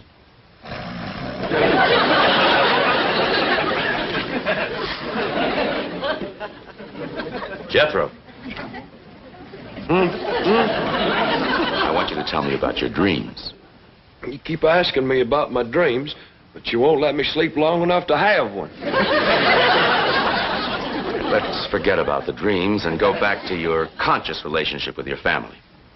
Now, we've established that you love your mother adore your grandmother, and worship your Uncle Jed. How do you feel about your cousin Ellie Mae? Dr. Twombly, there is times when I'd like to whoop the tar out of that girl. And just when is that? When she whoops the tar out of me. What do you mean? Well, she's all the time wrestling me down, getting a toe hold or an arm lock on me. I'm that smart. You mean to tell me that that beautiful and fragile-looking girl can engage you in combat and emerge victorious? Well, no, sir. But she can whoop the tar out of me wrestling. And that makes you angry? You bet. You want revenge? Yes, sir. She disgraces you? Yes, sir. Shames you? Yes, sir. And you hate her? Ellie Mae? Well, shucks, no. I'd cut off my right arm for her. Jethro, don't you hate anybody? Well, I'm commencing to get a mite put out with you for not giving me my certificate of help. All right, Jethro. You take this note to Dr. Wilson across the hall, and he'll give you your certificate for school. Thank you.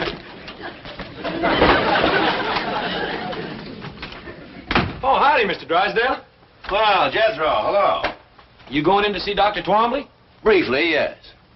Do you hate your mother?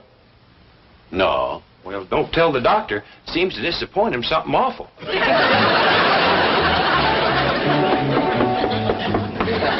in. Hello, Jane. Oh, Milburn. Oh, biting nails again? Your wife was scheduled for this hour. Yes, I know. She just called me from the beauty parlor. She's running a little late there and felt she needed that more than this. And I have to agree. Your wife's doing fine. She's greatly improved. Oh, really? You know, it's hard to believe that once she was worse than she is now. Oh, I'm greatly indebted to both of you for putting me in contact with that wonderful Clampett family. Fascinating, aren't they? Remarkable.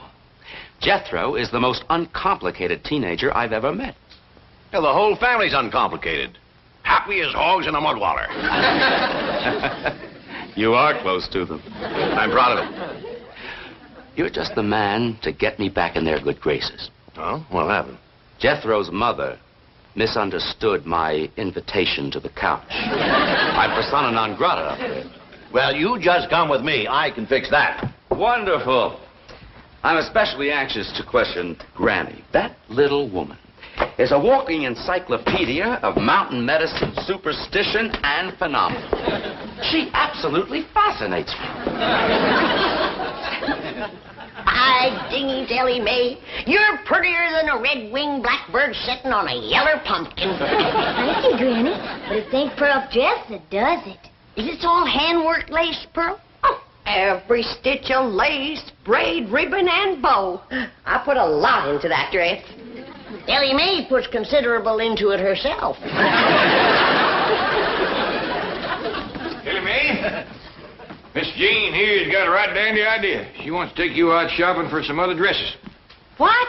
Now, don't get your hackles up, Pearl. I reckon she wants to save this one for Bess. Exactly. A dress like this should not be worn too often. It would be a chore to wash and iron it. That's the truth. Well, now, run along, girls, but be back before 3. Well, do we have to, Paul? Well, you don't want to get caught out in the rain in that dress. That's when you said it was going to come down, wasn't it, Granny? It's going to start to shower at 3 o'clock. Granny, it isn't. Never mind. Granny, maybe I ought to ride into town with them and stop off at Dr. Twombly's office. See what's happened with Jethro. Pearl, don't throw yourself at that goomer doctor. Oh, he ain't no goomer doctor. Well, he ain't a regular doctor. I asked him. I says, how do you cure warts? And he commences giving me a lot of talk about a electric needle. Right quick, I says, how are you going to thread it?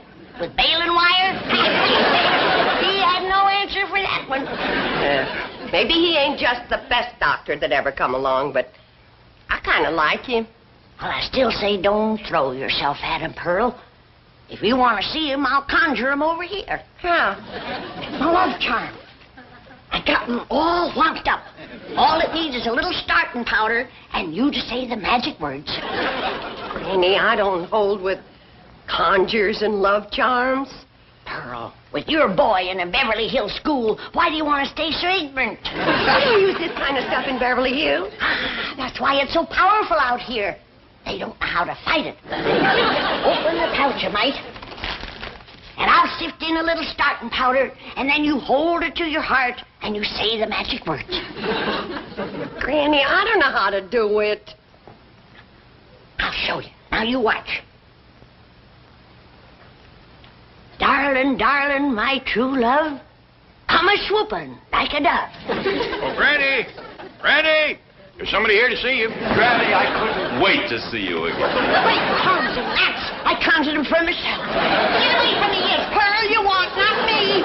Toads and buzzards, bats so mean, switch the spells of Pearl Bodine. Get away from me, you stay away from me. You stay away from me.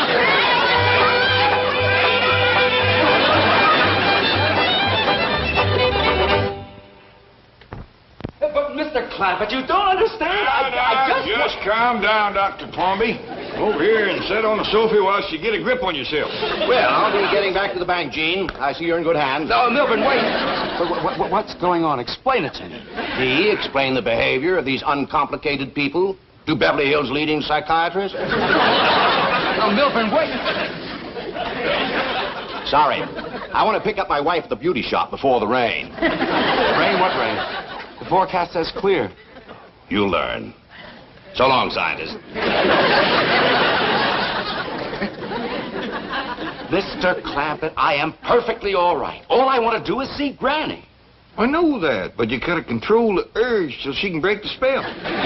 What spell? The one she throwed on you by accident. I'd like to talk to her about it. You would, but just simmer down a little first. I told you that love charm would work twice as powerful on these Beverly Hills men. I can't believe it. I just can't believe it. I tried to switch it over to you, but it had too strong a hold on him. I'll have to break the spell now with my letting go powder, and then start all over for you. Now, understand me, I don't blame you for the way you feel. Ain't no finer women growed in the whole world than in the hills back home. Now, you take my cousin Pearl.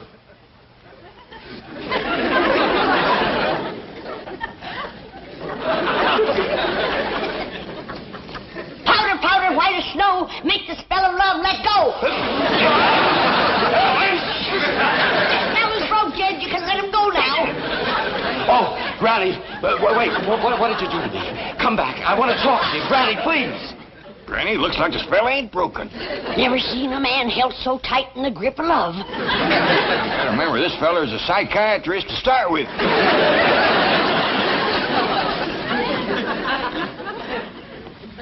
Now, stay right where you are, Doctor. I'll bring Granny in to see you just like I promised, and Pearl, too. Jim, how do I look?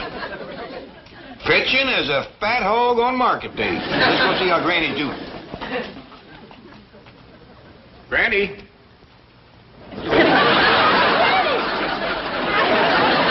Doggy, you scare away vultures. I do appreciate this, Granny. Me, too. Come on. I'm glad to get shit of the rascal. Why, they must be 30, 40 years difference in our ages. At least. I'm not about to get mixed up in one of them May and December courtships. Here they are. Oh. Bonjour, Monsieur Doctor.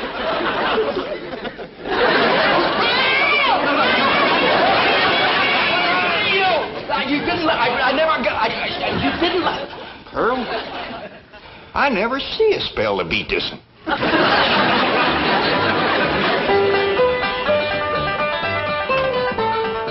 got him settled down. I think I found his weak spot, Pearl. What's that? He's mighty fond of music. Come on in, yodel for him. Jed, I just can't bust out yodeling for no reason. Well, don't worry. I'll lead you into it real natural. Well, I just hope it helps to get his mind off Granny. Me too, Pearl. I'm getting awful tired of that young feller chasing me. Why, there must be 20 years difference in our ages. At least. Come on, Pearl. By dingy's daisy, It was your love charm that got him started. But maybe it's your own charm that keeps him going. See, Dr. Twombly, did I ever tell you about my cousin Pearl here being an extra fine cook and housekeeper? Yes, you did. Did I tell you about her dressmaking? Yes? Sock darning and shirt mending? Yes. Well, speaking of yodeling, my knees, Pearl. Ever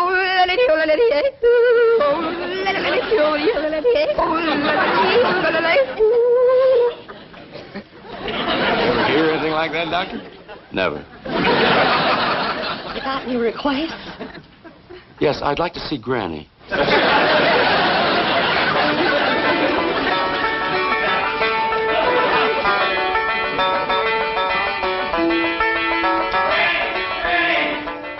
I'm back at school, Granny.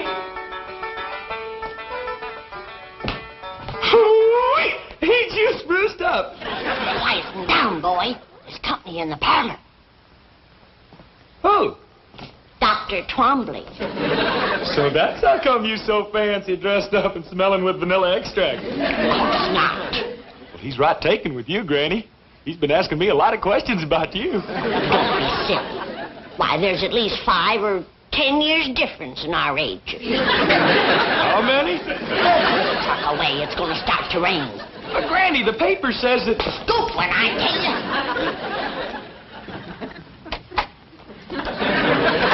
Did I hear Jeff? Oh, here you are, Granny. Thank goodness. At last, maybe we can be alone together for a little while. I've got so much to talk to you about. Before we begin, I want to remind you that I ain't no spring chicken. I couldn't care less. I'm glad you're the age you are. Well, you ain't exactly just hatched out of the egg yourself. So much the better. Gives us more in common. Well, as long as you got your eyes wide open, let's go into the parlor. No, wait. I've got a better idea. We'll only be interrupted in there. My car's out front. We'll go for a drive. We can talk much better that way. Is that your car out front with no top on it? Yes, I always take the top off this time of the year. Well, we can't go driving because it's going to start to rain. No, it isn't. No, I say it is. But I heard the news on the way over. The weather forecast is for clear skies. What time is it? A little before 3. It's going to start to shower any minute. No, it isn't. No, I say it is. What makes you think so? I've been reading the signs. What signs? The way the ants is banking the dirt up in front of their holes. And the owl is hooting close to the house during the day. Fascinating. Come on. You can tell me all about it while we drive around. I told you I ain't going driving in the rain. But, Granny, it isn't going to rain. You are the muleyest goomer of a doctor I ever did see. Come on. Come on, Granny, help us coming. I knew this would happen if we stayed here. Leave him be, Jed. We's old enough to know what we's doing. Besides, he's got to get his car under cover before the rain hits. It isn't going to rain. Now, look, let me show you. Look. Did you ever see such a clear blue sky, such a... What's that black thing? That's rain clouds. My doggies, Granny, you hit it right on the nose. Oh, my God.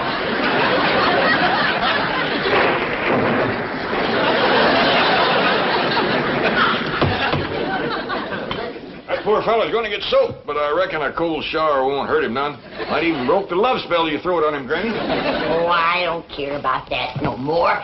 Things wouldn't have worked out between him and me no way. Well, what do you mean? He's too old and set in his ways.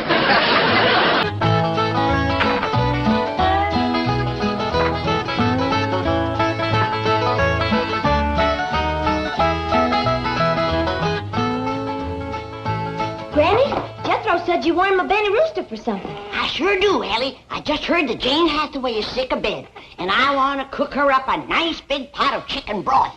Well, that's not... Granny, you ain't fixing to cook Earl. Oh, of course not, Ellie. But I figured you could turn him loose in the neighborhood, and he just might bring home a plump little hen. Good-looking little fella here, Earl. Oh, Granny, I don't reckon Earl wants you to cook none of his sweethearts neither. Well, maybe you're right. Just turn him loose outside. And if a chicken hawk shows up, Jethro can bag him. They make awful good broth if you simmer them long enough. Jethro tells me Miss Jane is ill and you're fixing the doctor for her. That's right, Jed. Trouble is, I don't know for sure just what she's got. What she told you, Jethro?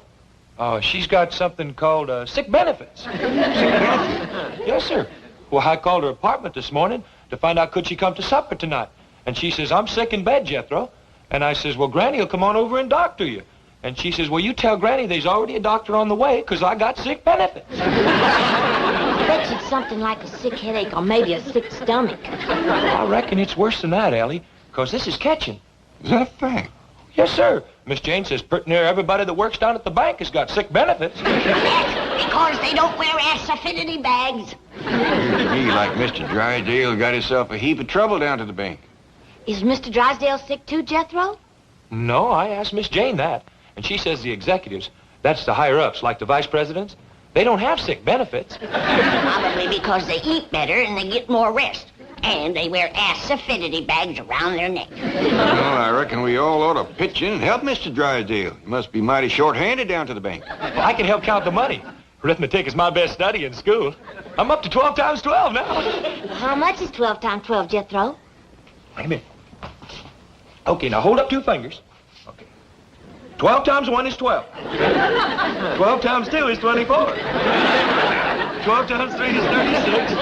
Now, never mind, Jethro. We's all right proud of you, but right now we all better hurry down to the bank, see how we can help Mr. Drysdale. Come on, everybody.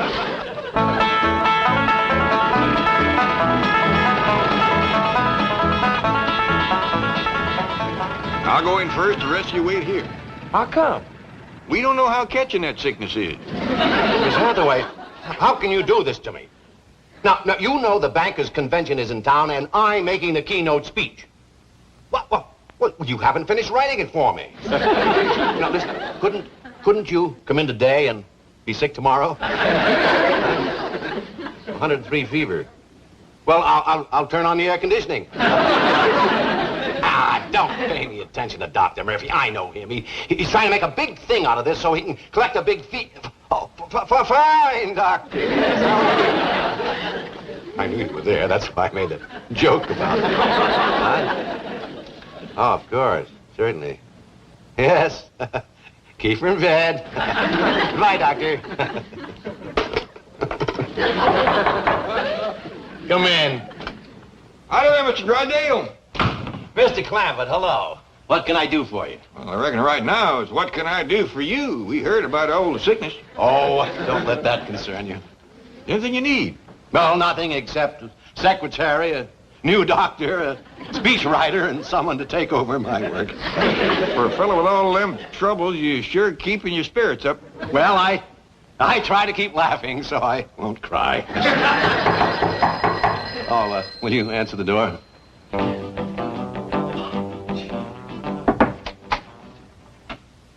Oh, howdy, young feller. You want to see Mr. Drysdale? Yeah. Come in, come in. No, not today. Now, leave me alone. See you later, Mr. Drysdale. Yes, and thank you so much. Just being neighborly. Who was that? Never mind him. Who are you?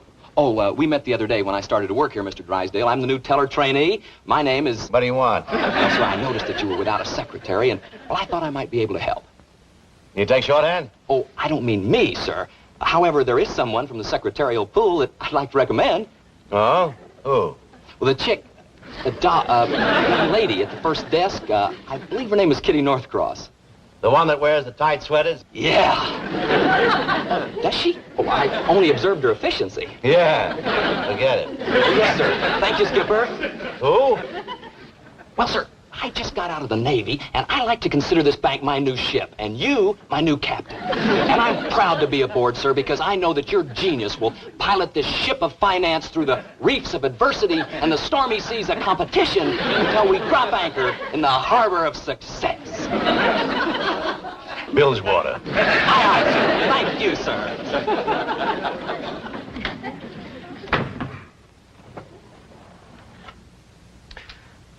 And now to continue my speech.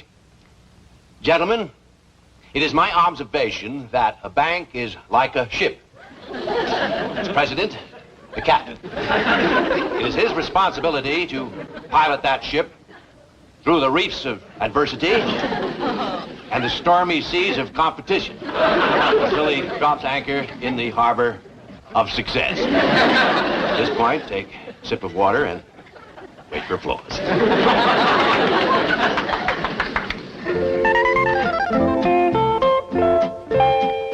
Oh, good, Ellie, you're all ready. We best be getting down to the bank quick as we can. Well, Pop, do you reckon I know enough to be a banker's secretary? Shucks, yes, Ellie, especially since I'm going to be the banker. Oh, did Mr. Drysdale take sick? Oh, he had to speak at a convention. He says all he needs is a secretary, a speechwriter, a new doctor, and somebody to do his work. Granny's a dandy doctor, but who can write speeches? Well, Jethro found one in the book already wrote. He's in there helping Granny now mix some medicine for Miss Jane.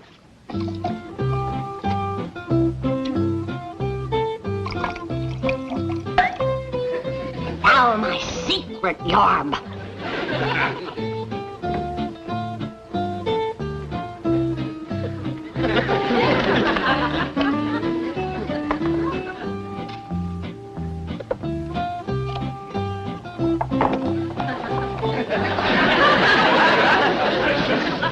Don't stand too close to it while it's working, Jim.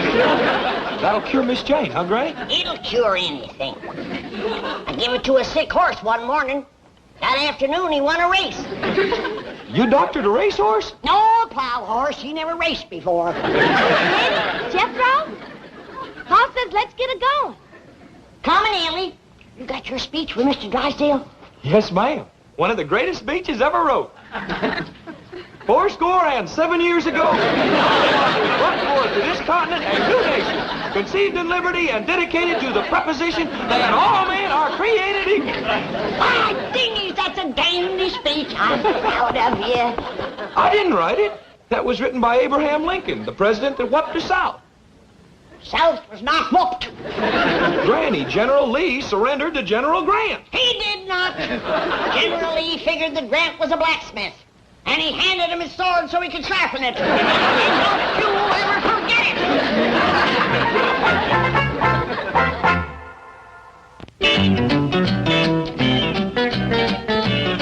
And so, gentlemen, in conclusion, let us think of our banks as a great fleet of ships rescuing the army of American citizens from the Dunkirk of financial difficulty. Let us take them aboard and safely sail them back to the shores of prosperity. Gentlemen, bon voyage. Beautiful, Skipper. Just beautiful. Listen, the door was open and your voice drew me in here like a magnet. Could I go to the convention with you and hear the entire speech? No, you cannot. But, sir, you're my idol. Well, you're pretty idle yourself. Now get back to your cage and do some work. What a voice. Sir, you were born to command. In the Navy, you'd have been an admiral. Well, I was in the Army. Corporal in the Quartermaster Corps. Great outfit, sir. Backbone of the armed forces. Get back to work. That voice. You and General MacArthur. Legends in your own time. Out. Pleasure, sir. Where did personnel dig up that nut?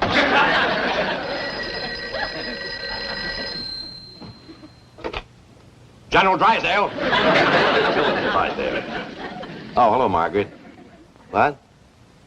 You want me to pick you up at the beauty shop when? But, dear, you know I'm making the keynote address at the bankers' convention. All right, darling, I'll cut it short.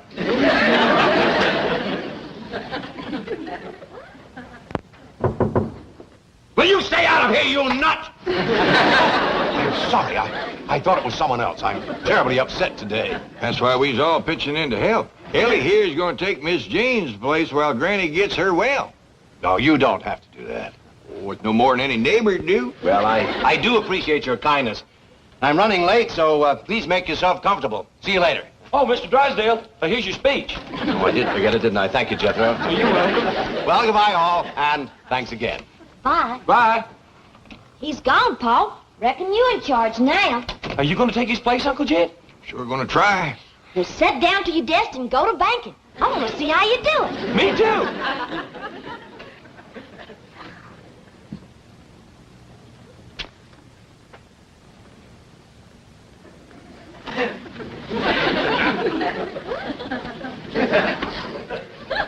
Are you banking yet, Paul? Well, I reckon not, Ellie. I'm just waiting to bank. How do you do it, Uncle Jed? Well, according to Mr. Drysdale, banking is mostly giving people money when they need it. I'll get it, Paul. That's what a secretary's supposed to do. Howdy, this here's Mr. Drysdale's office, but Mr. Clampetts in charge now. Yes, sir, you bet you can. Howdy there. You need money? Well, come right on over and get it. Hot diggity, he's banking now, man.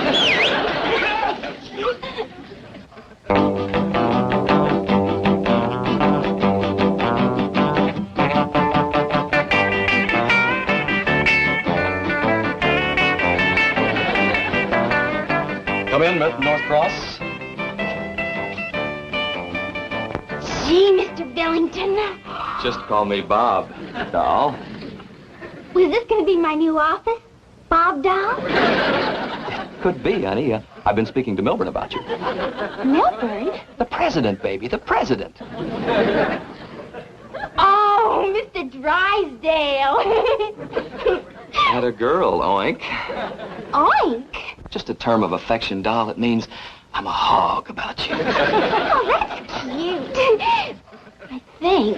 Swell. Now, listen, about tonight, this apartment where you live, can you cook there? Well, I don't know. I've never tried. You got a stove? I think so. Well, how about a can opener? Oh, I know we've got one of those. I used it the other night to open a bottle of wave set when we did our hair. Mother and me. Your mother lives with you? No, I live with her. Swell. Rescuing the Army of American citizens from the Dunkirk of financial difficulty. Let us take them aboard. That's enough, Jethro. No wonder Mr. Drysdale needed himself a speechwriter. That's pitiful. I didn't understand it. Me neither, and I'm a banker. Well, I reckon I'd best get out to Miss Hathaway's desk. But I ain't sure I know what to do. Well, just watch others, Ellie, and do like them. That's the way we learn. Yes, sir, Pa. Now, listen, honey, is your mother going to be home tonight? Oh, we're going to set our hair again. Well, hello there. Hello there. Well, she's sitting at my desk. Get lost, honey, huh? But Bob, Billington. Oh, Mr. Billington. Wait, in the vault. Well, what about tonight? Can I tell Mom you're coming by? Not tonight, honey. I don't need my hair set.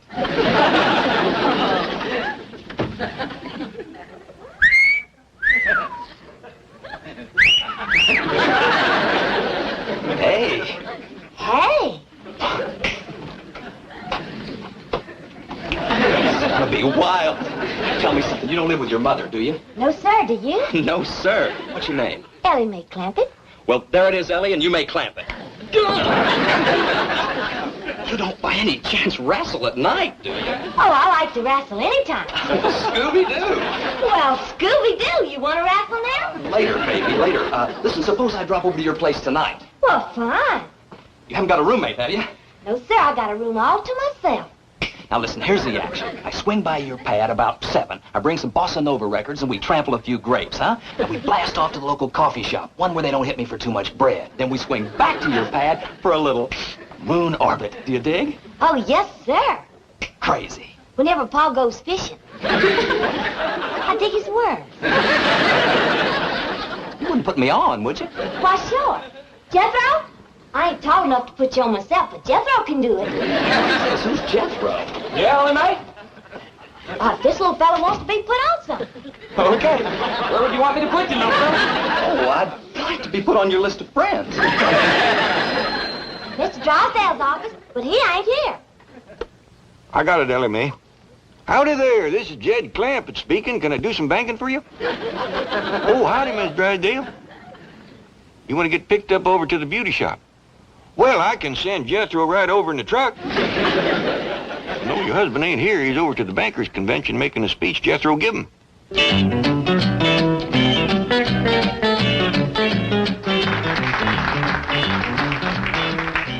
And now, gentlemen, it's with a great deal of pleasure that I introduce our keynote speaker, the distinguished president of the Commerce Bank of Beverly Hills, Mr. Milburn Drysdale.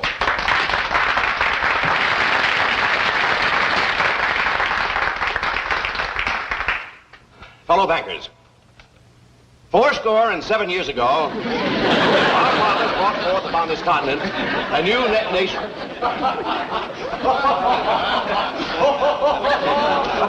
Well, now, some of you seem to be amused because I have chosen the humble words of Abraham Lincoln to keynote this convention.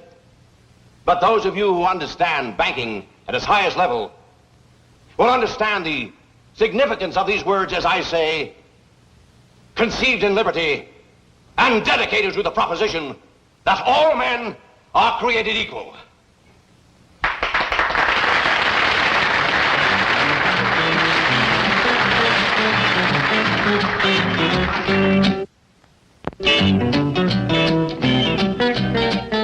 Paul, this here's Mr. Wilson, the man that called you about borrowing money. Well, howdy there, Mr. Wilson. I'm pleased to meet you. Sit down a spell. Well, thank you, sir.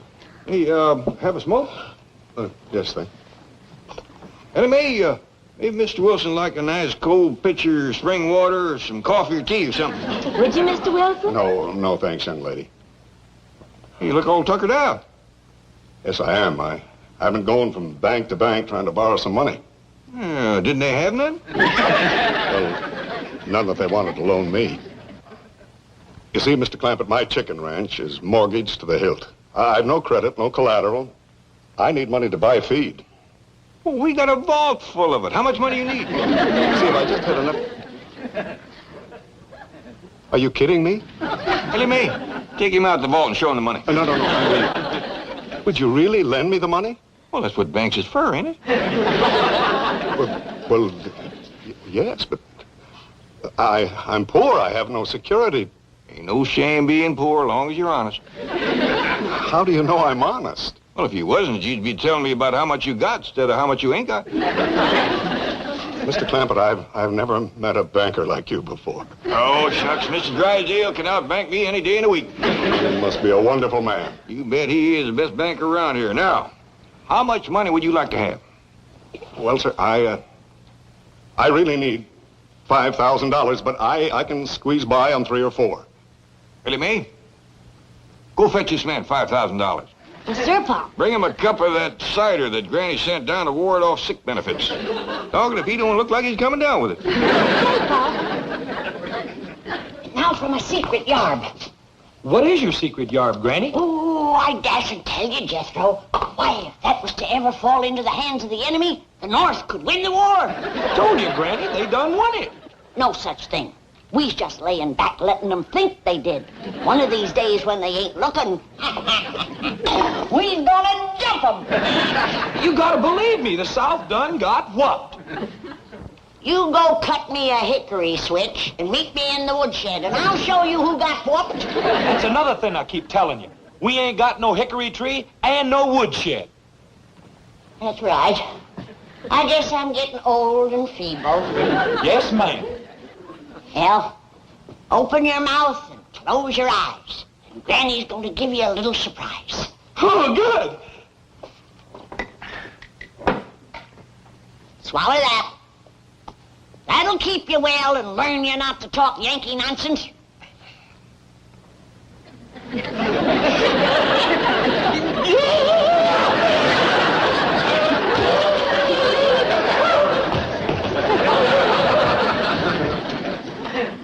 Hey, Doc, I hear some square put the bite on your old man for a gang of bread. But he laid $5,000 on him. Oh, you mean Mr. Wilson? That's a cat. How'd he get it? Well, he told Paul he needed it for his chickens. You're kidding. What would chickens do with all that money? It was for Mr. Wilson to buy feed. He's got a chicken ranch. And your dad gave him $5,000 for chicken feed? Well, sure. Paul's got $35 million. 35 million? And he likes folks that raises critters. Do you think he's got time to see a young critter raiser? Oh, sure. Go on in. I'll dig you later. Mr. Clampett, sir, my name's Bob Billington, and your lovely daughter told me that you could spare me a few moments of your valuable time. You bet I will, young fella. What's on your mind? Well, sir, I work here at the bank, but my heart's back on the ranch. The chicken ranch, that is. Or was, until I lost all of my chickens. Sweet little critters. How'd you lose them? Well, sir, I'm not sure. I just woke up one morning and they were gone. I guess one of them left the gate open. What kind of chickens were they? Just regular kind, you know, with the wings and the feathers and those crazy-looking feet. Mr. Clampett, if I could just borrow $10,000, then I could get back into the business that I love, raising chickens. I see.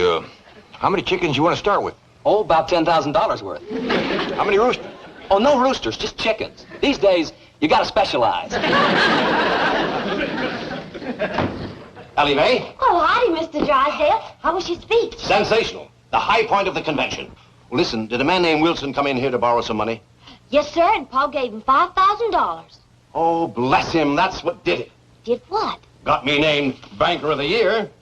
They're putting a plaque in the lobby calling this the Bank with a Heart. How come? Well, 6 banks were secretly nominated for the honor. Wilson went to each bank, and this is the only one that gave him money. Well, that poor man needed it. Wilson? Oh, he's the biggest poultry rancher in the world, and a stockholder in all 6 banks. Oh, is your wonderful father still in there? Yes, sir. How about it, Mr. Clampett? I'm going to give you just what you need. Great, lay it on me. A little advice. Get back to your job and forget about chickens. You were born to command, sir. The voice of authority, the greatest I've ever heard. What about me? You are the only one who cuts him, Skipper. What a privilege it is for a young fella like me to see 2 great leaders together. It's a summit meeting, recreated. Out of my office, out of my bank. You're fired. You're an irresponsible loafer. May I give you as a reference, sir? Pleasure having served under your command, sir.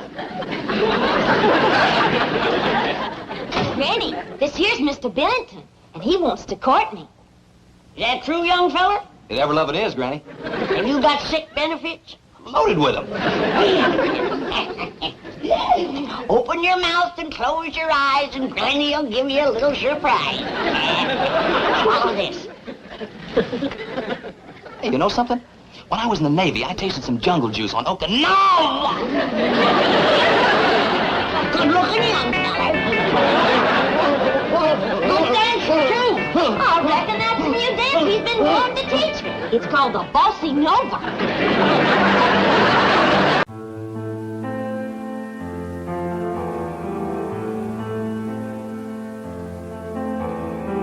Sweet dreams are made of tears. Who am I to disagree? I travel the world and the 7 seas. Everybody's looking for something. Some of them want to use you. Some of them want to get used by you. Some of them want to abuse you. Some of them want to be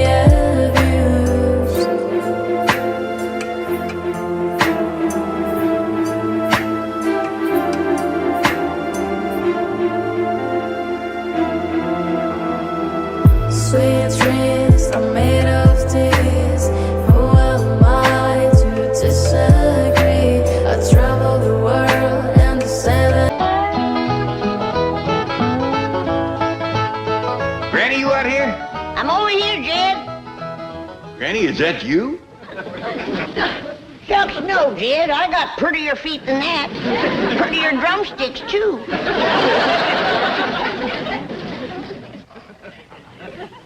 Well, them is them fancy towels Mr. Drysdale give us. He says they're beach towels, but we use them right here. Granny, we've got company coming, and I reckon you'd like to get some victuals going. Who's coming? Well, one of them rich, high society Beverly Hills fellows named of Armstrong Doozer McHugh III.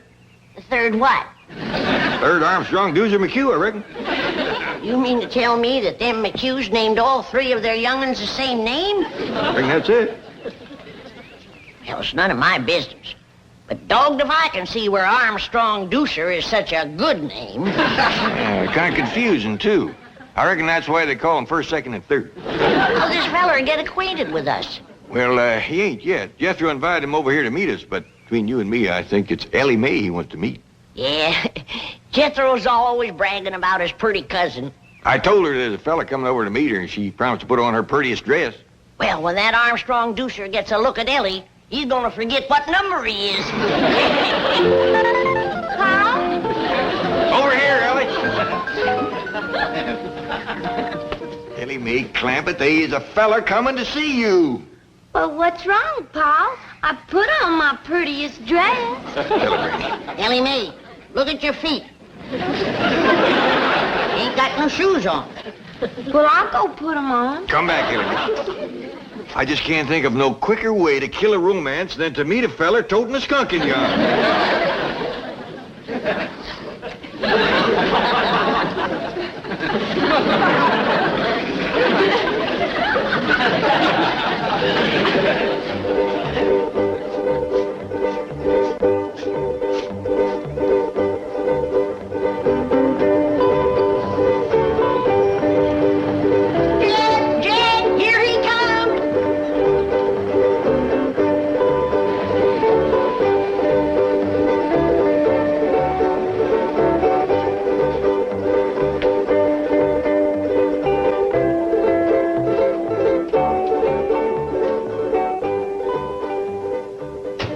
Is this the Clampett residence?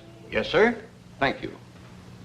He's older than I figured. And wearing a uniform. Jethro didn't say he was in the Army. It's all right, Jed. It's Confederate grades. Well, howdy there. I'm Jed Clampett. This here is Grannie, and I reckon you must be Armstrong Deucer McHugh III. Oh, no, sir. The second? No, ma'am. That explains him being older. He's the first. Jethro Armstrong's here. Sir, you don't understand. Excuse me.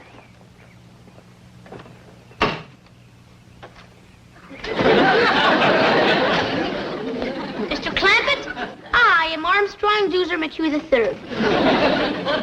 Well, howdy there, Armstrong. I fear you're mighty young for Ellie. Sir, I'm here to play with Jethro. We're classmates in the 5th grade. Granny, shake hands with Armstrong Deucer McHugh III.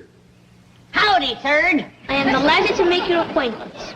Mighty big spread of years between the first and the third. Appears to me the second would be just about right for Ellie. Big Jethro! Oh, please, sir, please. Master Armstrong is very delicate. Jethro won't hurt me. He's my friend. But you might get a nosebleed at that altitude. Master Armstrong is under the care of several specialists. He's very sickly. Wilkins, please. Last week we had nurses around the clock. Even got a sick clock. Master Armstrong, please. You're not to get excited. Would you like a tranquilizer? No. Come on, everybody. Let's go in the house. I got some victuals cooking. One moment, please. I must go in the house before Master Armstrong. I'm sorry about Wilkins, but he has his orders.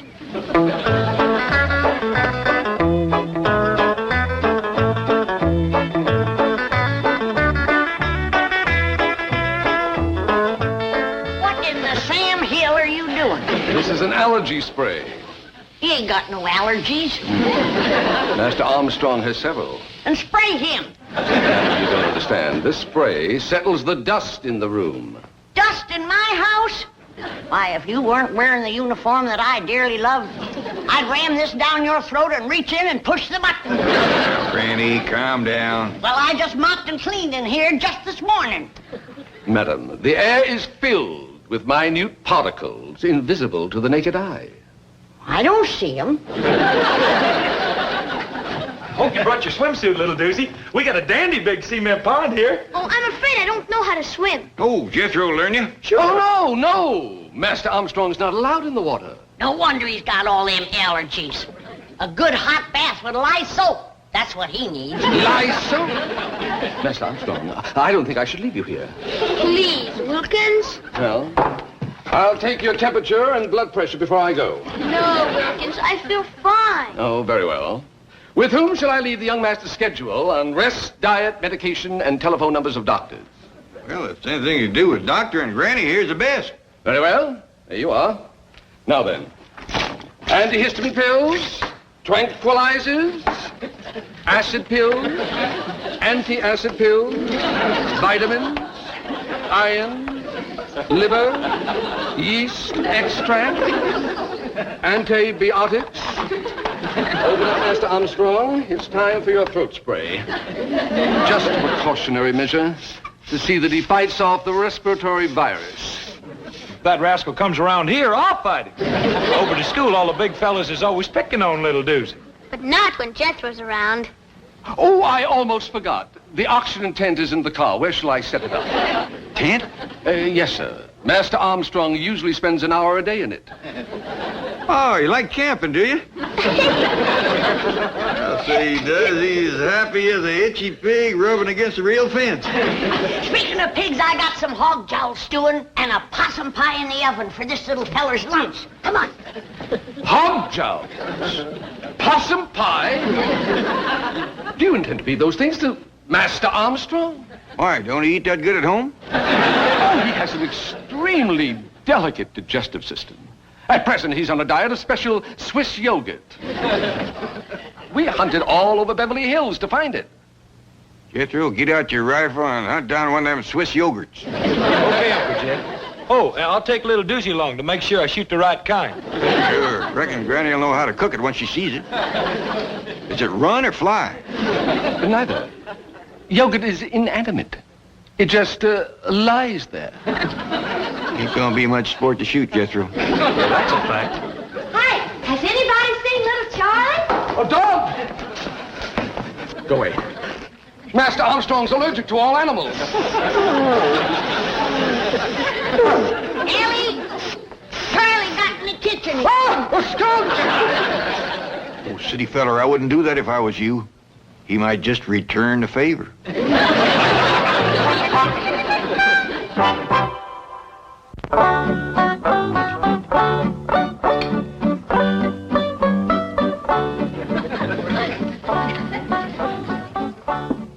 Oh, I'm sorry. You've all finished. Go right ahead and chuck it in there, young fella. Looks like you could use a little fattening up. That's a fact. I throwed away chicken bones with more meat on them than he's got. You want some more, little Doozy? Oh, no, thank you. It was most delicious. I'd like to tell Chef how to make that. Who's chef? Oh, he's the feller that does the cooking over at Doozy's house. A man in the kitchen? Yeah, Granny. You ought to see him. Cooks in a great big white hat. Well, the first thing to tell him to do is to get rid of the hat and do his cooking in a pot. Well, how come your ma don't do the cooking, little Doozy? Who? Your ma. Oh, Mother. I don't believe she knows where the kitchen is. On her rare visits home, I've never seen her there. Visits home? My mother and father spend most of their time traveling. Oh, drummers, huh? What do they sell? Well, they don't work. They just travel. How come? I really don't know. I imagine they enjoy it. Well, don't you miss your ma and pa? Oh, they write to me regularly. Every month or two. I have a marvelous collection of foreign stamps. And they always telephone me on my birthday. That's right, friendly of them. Who looks after you, little Doozy? Oh, mostly the governess. Governess? She's married to Wilkins. Did you hear that, Granny? That fella that brought him over here's the governor. That still don't give him no right to tell me I got dust in my house. You folks have so much fun. I never even laugh at home. Well, little feller, anytime you feel like busting out laughing, you come right on over. Excuse me. Come on, little Doozy. You promised to help me with my homework. He's the smartest kid in school. Oh, I'd rather be able to swim and climb trees like you. Well, you help me with history, and I'll teach you to swim and tree climb. And I'll learn you wrestling, so as the big kids won't be picking on you. Oh, I'd like that. And perhaps I could assist you in some subject. How about English? Thank you, little Doozy, but I done been learned to talk that. Kinda got a hankering for history, though. What you studying in that? At present, we're on the Civil War. You mean the war betwixt the Yankees and the Americans? Well, you boys can run along now. You're excused. Just a minute, Sonny. Who'd they learn you won that war? Granny, these boys got study to do. I want an answer to my question. He's paying school taxes. And I want to know that they're learning our young'uns the truth. Now, who did they say won? The North or the South? Oh, I wish I was in Dixie down south, the south. Hush up, Jed. I can't hear the boy's answer. Why, madam, every true student of history knows that glorious armies of that brilliant and beloved leader, General Robert E. Lee, were never really defeated. Hallelujah. Stay for supper. Come on, Joe. Hey, little doozy. Didn't our history teacher over to school say that... Oh, I wish I was in Dixie down south. Smart little feller. But I gotta learn him the right words to Dixie.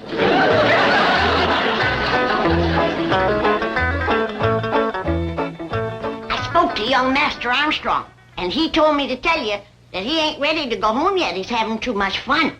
He's not permitted to have fun. It's bad for his blood pressure. Well, I'll tell him when he comes down out of the top of that tree. He's in the tree? Say, that little rascal can climb like a squirrel. Soon as his hands get toughened up, he'll be as good as Ellie Mae. I insist upon taking him home immediately. I told you, he don't want to go home yet. That makes no difference. He's going. Hold on a minute. I don't want to tangle with no soldier in the Confederate grave. This is not a Confederate uniform. Now remove your hand and lead me to Master Armstrong. And if I don't? I'll have to take him by force. Is that a fact? Like Grant took Richmond. What did you say? I shall take him like Grant took Richmond. That's what I thought you said.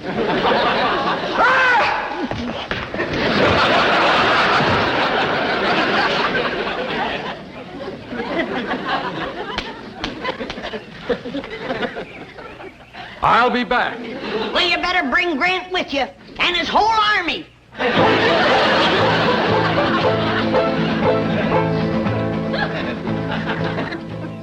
But, operator, I must talk to Mr. or Mrs. McHugh. Have you tried Rome? Paris? How about Zurich? Well, try Zermatt. Maybe they're climbing the Matterhorn. Well, try anyway. Maybe their hotel has a long extension cord. Operator, this is urgent. I thought I told you to ski that. Call me back. My area code is 417, zone 328, and this is mobile 089-303-52. Never mind. I'll call you.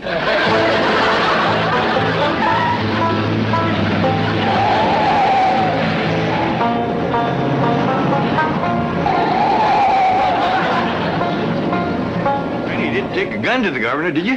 He ain't no governor. He ain't even a Confederate. And what's more, he ain't got all his turnips. You mean he's touched? He was a-sitting in his automobile pretending to be talking on his telephones. I wonder how come so many of them kinds seem to wind up out here in California.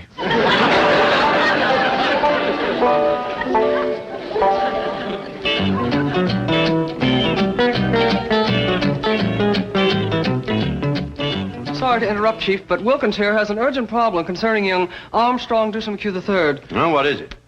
Well, to fill you in, Chief, Armstrong Dewsum McHugh III's father, Armstrong Dewsum McHugh II, has appointed the bank executor of his will, administrator of his estate, and guardian of Armstrong Dewsum McHugh III in case something should happen to Mr. and Mrs. Armstrong Dewsum McHugh II. And that is why Wilkins here, and very wisely, has come to you in this crisis. What is the crisis? I forgot. Oh, yes. Young Master Armstrong is being held a prisoner. Call the FBI. Do you know who has him? A hillbilly family called the Clampetts. J. Edgar Hoover, please. Never mind, hang on. Wilkins, the Clampetts are my next-door neighbors, my largest depositors, and my personal friends. And the very salt of the earth. Sorry, Chief. But, Mr. Drysdale, young Master Armstrong is extremely frail and delicate, and the Clampetts refuse to give him the proper food or rest or medication. They're exposing him to great danger. Get the Clampetts on the phone. They won't harm the boy. But I'm afraid they already have. They've got him climbing trees and eating possum pie. Delicious. But they're violent people. Grannie threatened me with a shotgun. What did you say about the South? The South what? Granny! Jane Hathaway here. Could you call young Armstrong Deuce McHugh III to the telephone? I don't hardly think so. He went out to the cement pond to swim. Thank you, Granny. Goodbye. Nothing to worry about. Master Armstrong is in swimming. But he doesn't know how to swim. But Jethro, I don't know how to swim. Oh, don't let that worry you, little doozy. We can learn anybody. Oh, heck, Ellie Mae even learned her cat. Come on, Rusty. Look there.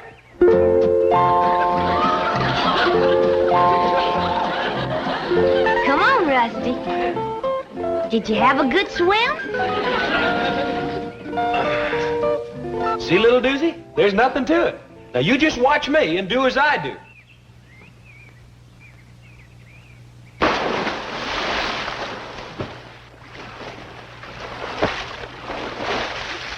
Come on, little doozy. I'm afraid, Jethro. You got nothing to be afraid of. Why, Ellie Mae is right here. And Rusty, too. I'll do it if Big Jethro commands me to. Big Jethro says, dive in and swim.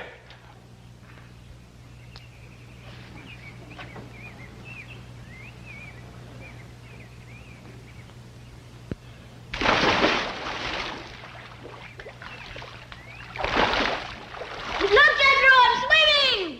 You sure are, little doozy. You just done swum right out of your swimming suit.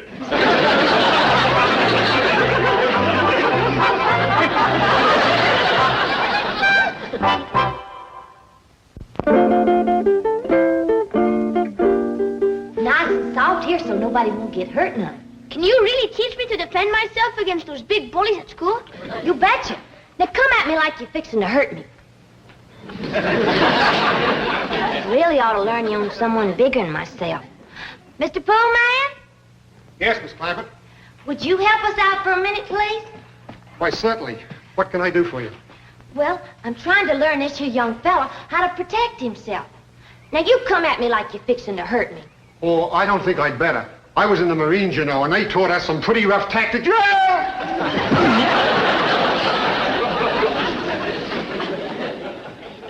By any chance, were you in the 3rd Battalion?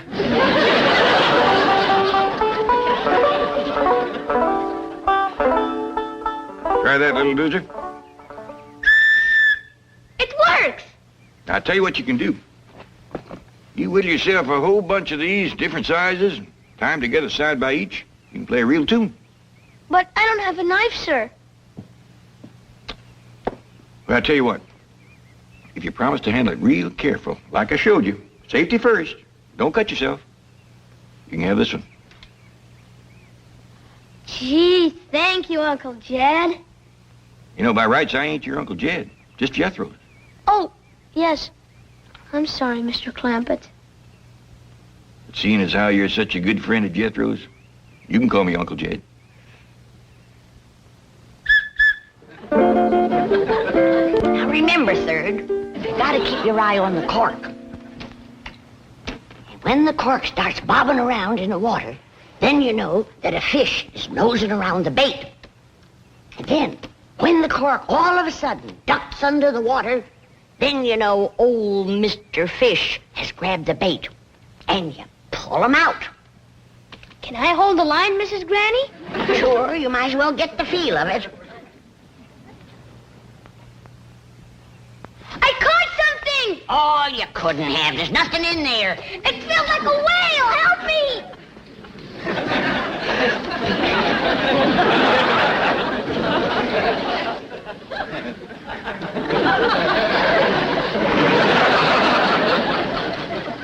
I figured I'd let little Lucy see what it was like to catch a big old catfish. You hold it kind of loose this way. You bring your arm back, and just as you let it fly, you give it a little spin. You watch. Perfect ringer, Uncle Jed. Yeah. Now, you try.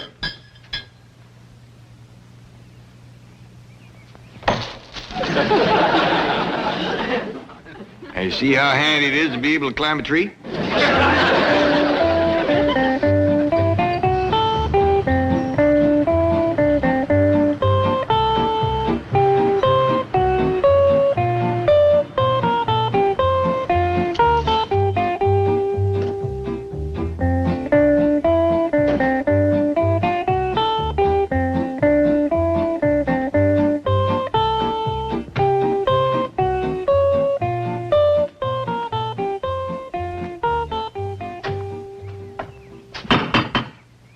Now, be of good cheer, Wilkins. I am confident that we shall find everything here in possum pot.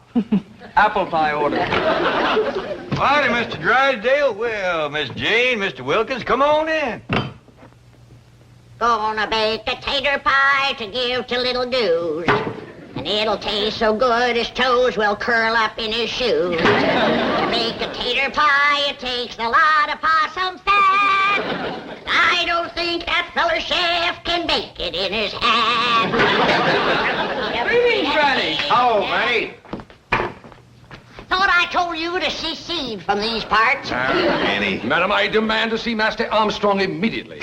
Don't wake him up. He's taking his nap. Yeah, you see, he's getting his rest. Needs it, too. Poor little feller's all tuckered out. Which bedroom is he in? He's napping right out there in the sun. The sun? His skin is far too sensitive to be exposed to ultraviolet rays.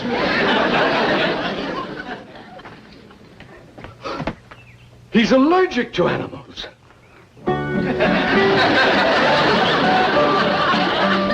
Wilkins, I'm not going home. I feel fine. You're coming home and have an antiseptic bath and then spend an hour in your oxygen tent. Wilkins, I'm not going. Then I'll take you by force. You will. Like Grant took Richmond.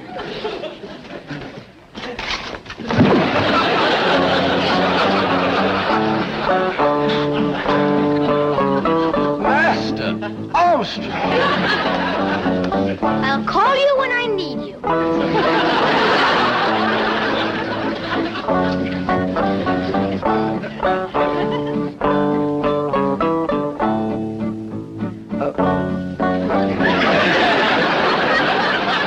Go away.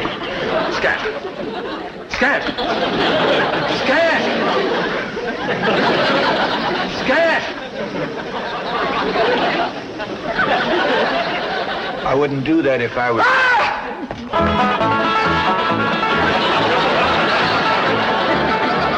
tried to tell him.